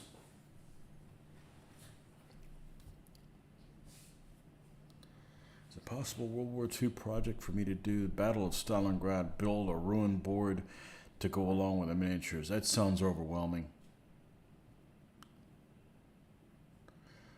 I'm just talking about looks. Yeah, the Germans kicked their... Yeah, that was a shitty tank. Well, at least it was a two-man turret, not a... It's a three-man tank, right? You got a driver, that's it. And then you got two guys in the turret. You got the commander, that's the gunner. IL-2 Sturmovik. Good plane, just not a fan of them. Look kind of clunky. I prefer a PE-2. A PE-2 is a streamlined looking plane. I know, Sturmovik was a much better plane. There's no doubt about it, but I don't care about good looking.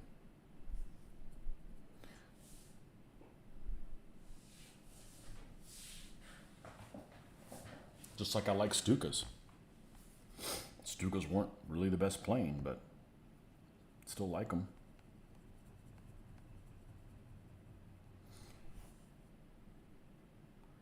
Some of my favorite U.S. aircraft were not the best aircraft. You know, I like Air Cobras. I like P-40s.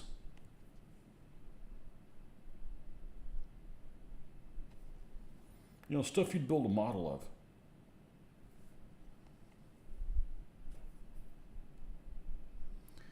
One of your favorite planes just from aesthetics. It's not an ugly plane, but very beefy. I like those late war Soviet fighters. What are those, Yak 9s or whatever? With like the 3-color camouflage. That's a cool plane.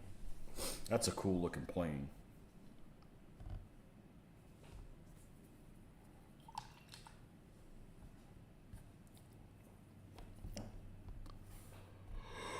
Okay, there's your base color. God.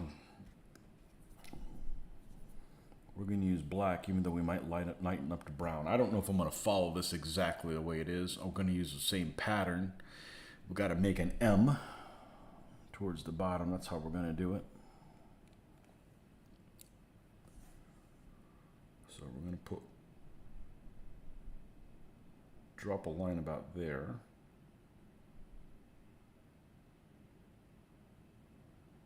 And curl it. And have it go up a little bit.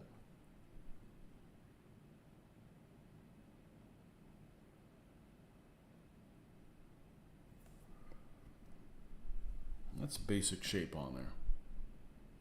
Kind of. Let's put some more black on it and then we'll clean it up.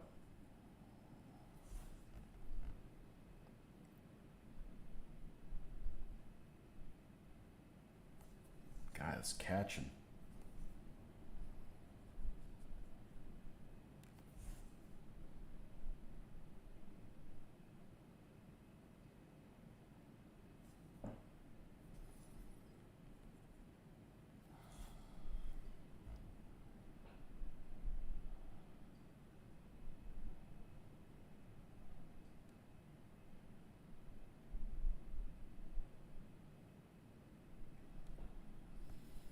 Now let's clean up with the same color that we had before. Let's get rid of all this water. That's what we're having issues with. All that damn water. Doesn't need very much cleanup.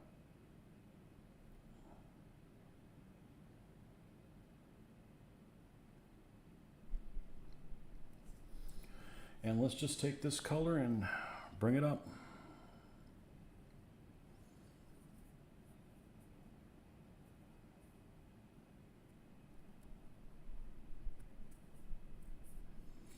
One of my favorite planes is the Devastator. I agree, I think they look good. Was thinking of doing one, getting shot down very midway. Well, you have lots to choose from.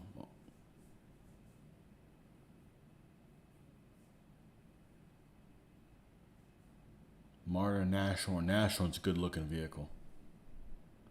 By chance, know where I could find a TONE for German forces in Stalingrad. So if you're interested in Stalingrad, go to that guy's website, his YouTube channel, Tick. He does a whole series on Stalingrad with all the units. It doesn't get better than that. His video on Stalingrad is excellent. And it's free. Some say Devastator was a bad plane. Now, the problem with the Devastator is the torpedoes that were mounted on him. That's what was wrong with him. Plane was okay. Good-looking plane. Dauntlesses, I think, were a good-looking plane.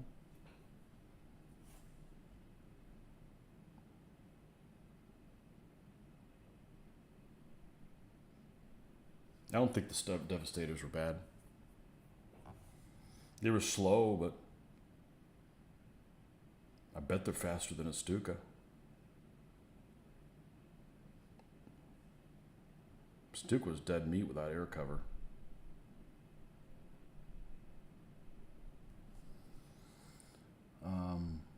I like them.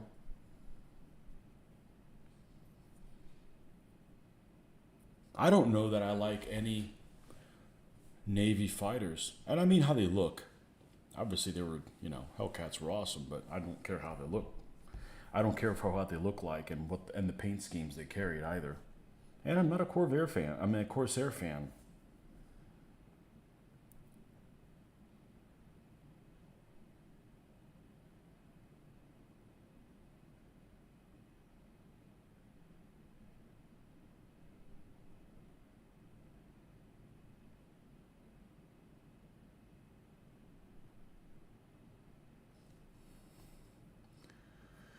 Dauntless was way too slow.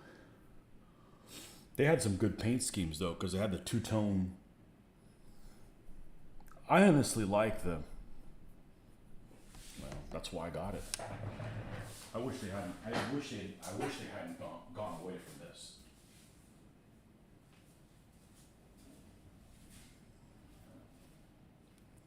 That's the symbol I like. Confused for a 0.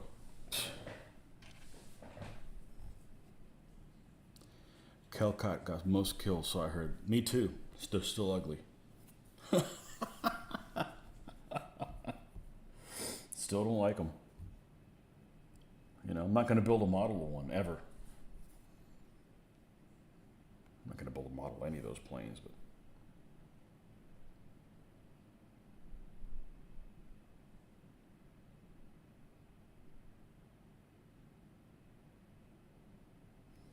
If you do stuff in, what's the battle that the Lexington sank in? Coral Sea. You can still use the meatball in the center. They're warmer than zeros. Made it easier to shoot them down.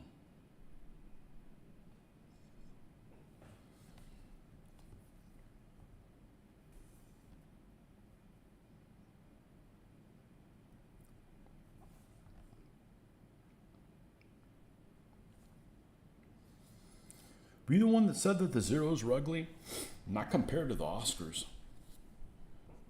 And what were those ones that they had at those Army aircraft that they had at the beginning of the war that had the fixed landing gear?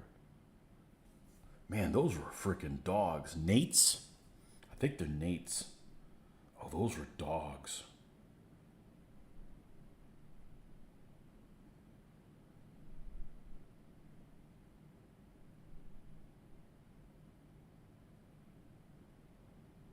Japanese Army aircraft I like is, hey, coincidentally, the Tonys.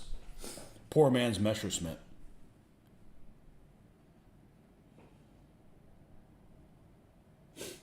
Somebody modded a Hellcat so it beat my Thunderbolt and fastest plane.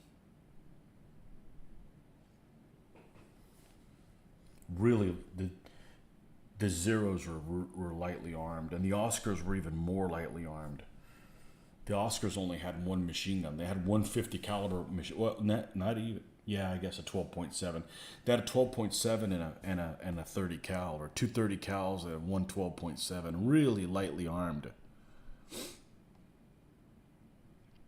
I think Kates look good.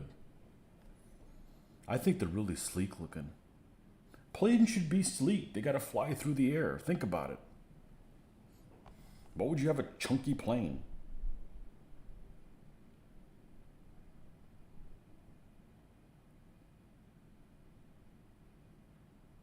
So I naturally prefer the look of an air-cooled engine as opposed to a, not air-cooled, inline as opposed to a radial. I prefer the inline engine looks. Man, we're just talking about strictly building models. You know, my first model I ever built was a P-40. Why? It was probably a monogram snap-tight kit way back in the day. Why? Because he had the freaking cool tiger shark mouth, man. Spitfire, best looking plane. It's up there. Certain marks of them look better than the other ones. The later ones look better. I wasn't a fan of the Spitfire 5. It's got that big thing on the chin. I like the Spitfires with the 20s. The 20s that stick out on the wings.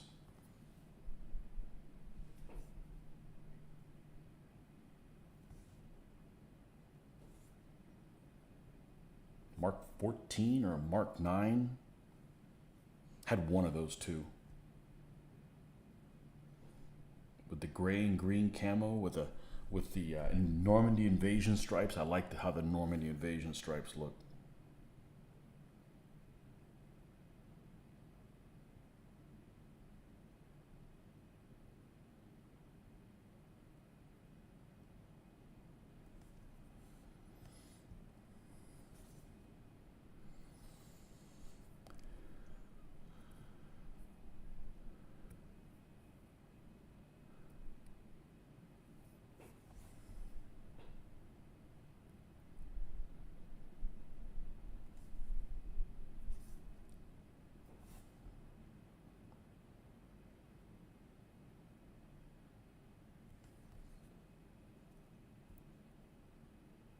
Jake.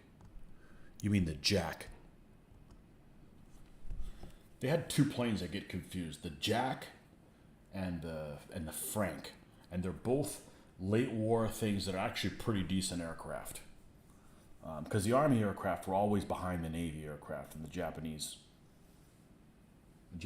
Navy aircraft were always better than the Army ones. You know, the Navy had the Zero and the Army had the frickin' Oscar, which was really underarmed. Brits used P-40, yeah, and it looked great. Yeah, they had all kinds of camouflage, and the tiger shark mouth, and the British roundels. It looked great. Great looking plane.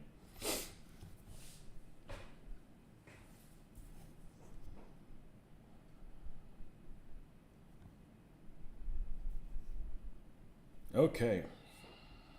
I may tinker with the shield some more, but that's at least a starting point.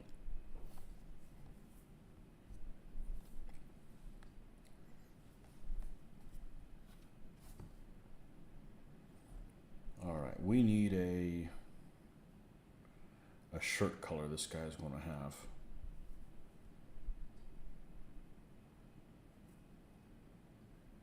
And then a pant colors and a boots. Didn't they paint him brown in Africa? I would hope. Yeah. Yeah, that would be bad not to do that.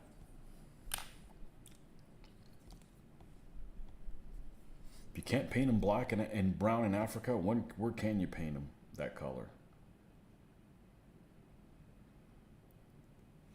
All right, what color is this guy riding on? We're going to have him ride on a...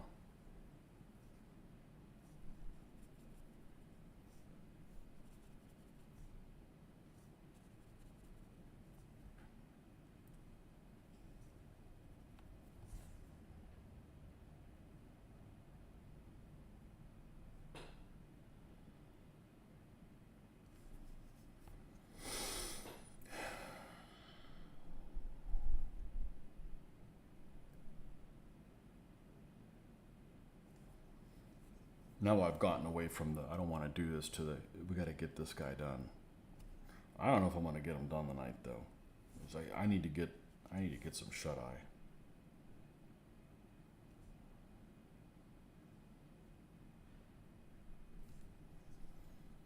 Although I had 2 cups of coffee, so I probably won't be able to go to sleep.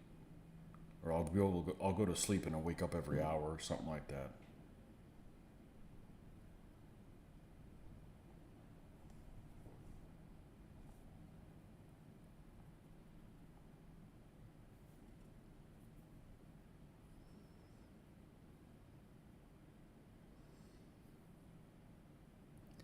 Could have painted them black like the Rolling Stones. What's that plane that they used? The Black Widow.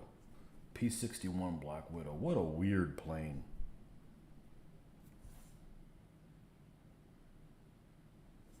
Mosquitoes are cool. How many more days I have to paint them? Well, I gotta leave Friday morning. So if you work backwards, and assuming I'm not doing anything the day that I leave, because I got to leave pretty early, they got to be done tomorrow. In order to be done tomorrow, I got to paint the bases. Before I paint the bases, I got to do the goop. And before I do the goop, they got to be done. So they got to be sealed. So I was thinking I got to seal in the morning. Only way to seal in the morning is to get this guy done tonight. So, but I still got energy. I'll be all right. Let's just knock this effer out.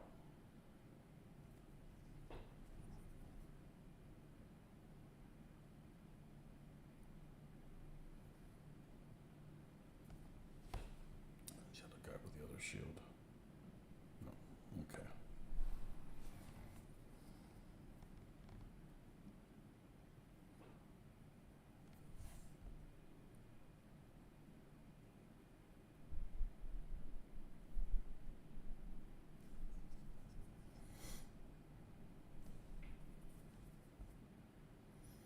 Like I said, it isn't a big deal. I don't. It's not like I don't have stuff that I already have that I could run in all the tournaments. I just want to get these guys done so I don't come back to this because I'm not going to want to. We're going to do blue on the straps on him. I'm going to use a light blue. It'll stand out nicely. Built a Plane Kid, but sadly crashed and burned. I had a B-25 Mitchell. I had a B-17.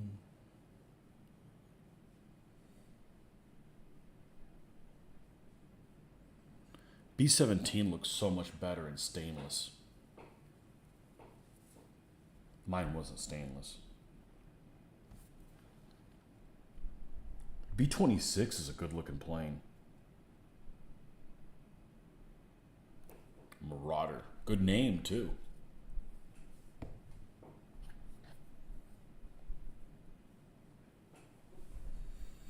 Good evening, Clay.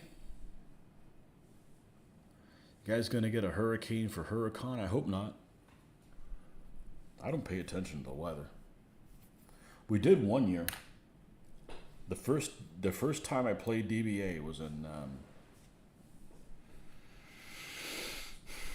the Huracan of 2004, and had to get back, and there was a hurricane coming. I mean, it wasn't really going to strike where I live.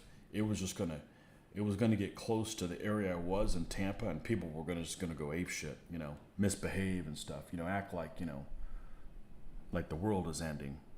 So we needed to get the hell out of Tampa.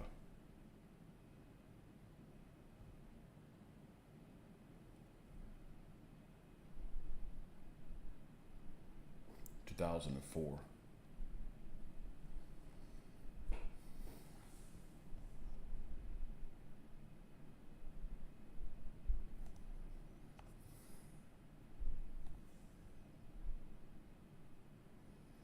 I had a buddy of mine one of those years that he got evacuated. He lives over near Sarasota. And he got evacuated, and they evacuated him to Orlando. And the storm turned and didn't hit Sarasota. It came in through the center of the state and went right to Orlando. And he was staying in a La Quinta Inn. And I don't know if you guys have La Quinta Inns, but they have roof tiles or fake roof tiles or whatever. And all the roof tiles came out and trashed his car. I would have been pissed.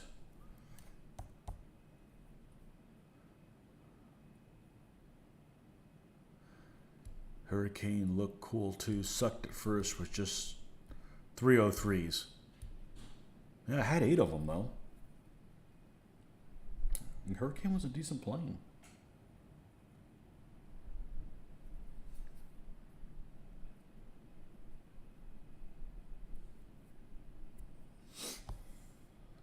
Hurricane was a decent plane.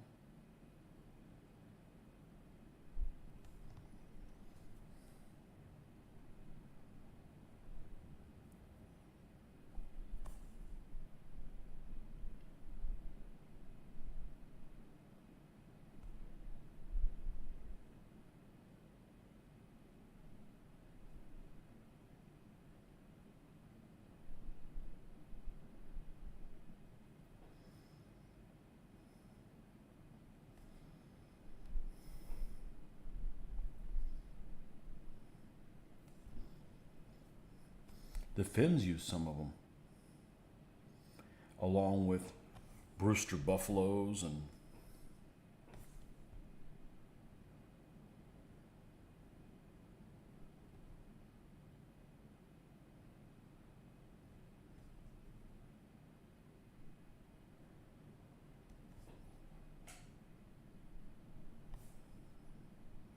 all kinds of stuff.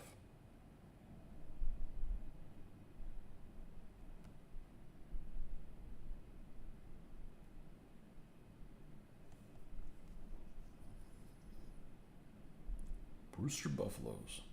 Those were out in Dutch East Indies. The Dutch used them.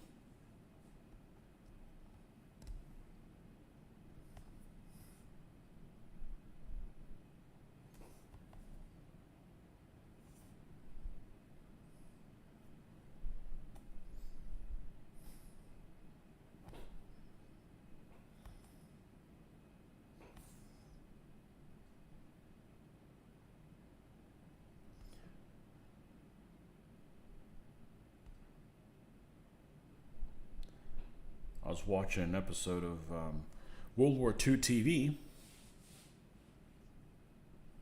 Did the Huns put tassels on their shield? I don't think I've seen them. I was watching an episode of World War II TV about tank destroyers on North Africa. And the guy had the chieftain on there. And the chieftain was talking about using aircraft to spot for tank destroyer units. And they mentioned aircraft I'd never heard of before. And one guy commented, "It's the ugliest aircraft ever made." So of course I had to check out what it is, right? To see if the guy knew what he was talking about. Because there's some ugly aircraft out there, right? It's a Blackburn.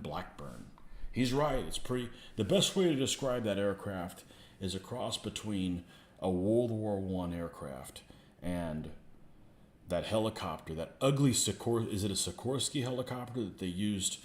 That ugly ass helicopter that was in Riptide. Remember that old show Riptide?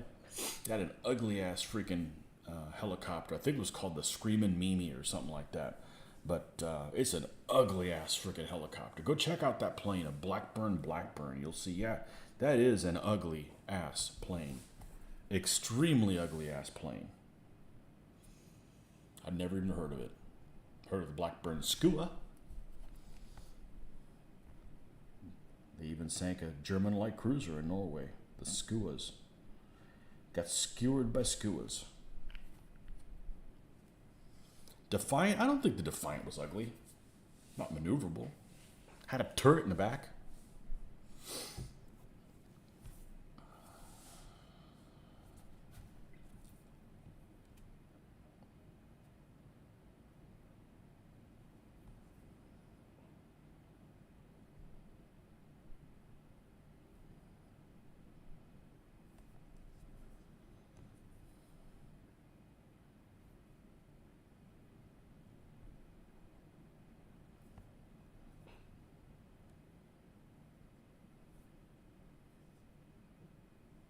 Defiance.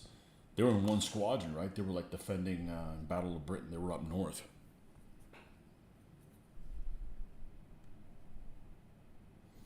Oh, look at this. Look at this. I didn't realize this was part of the... This was part of the thing. All right, where's the color that I used for that? I just have to get close.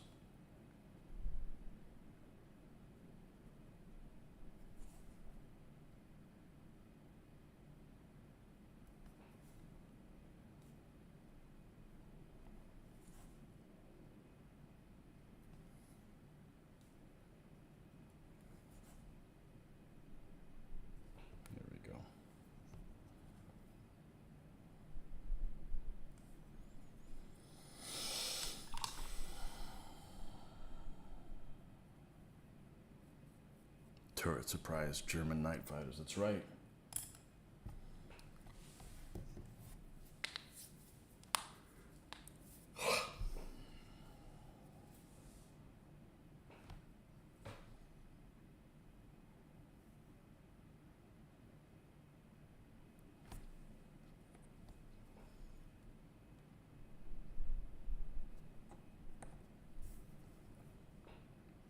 Well, I'm gonna have to call it a night. I'm gonna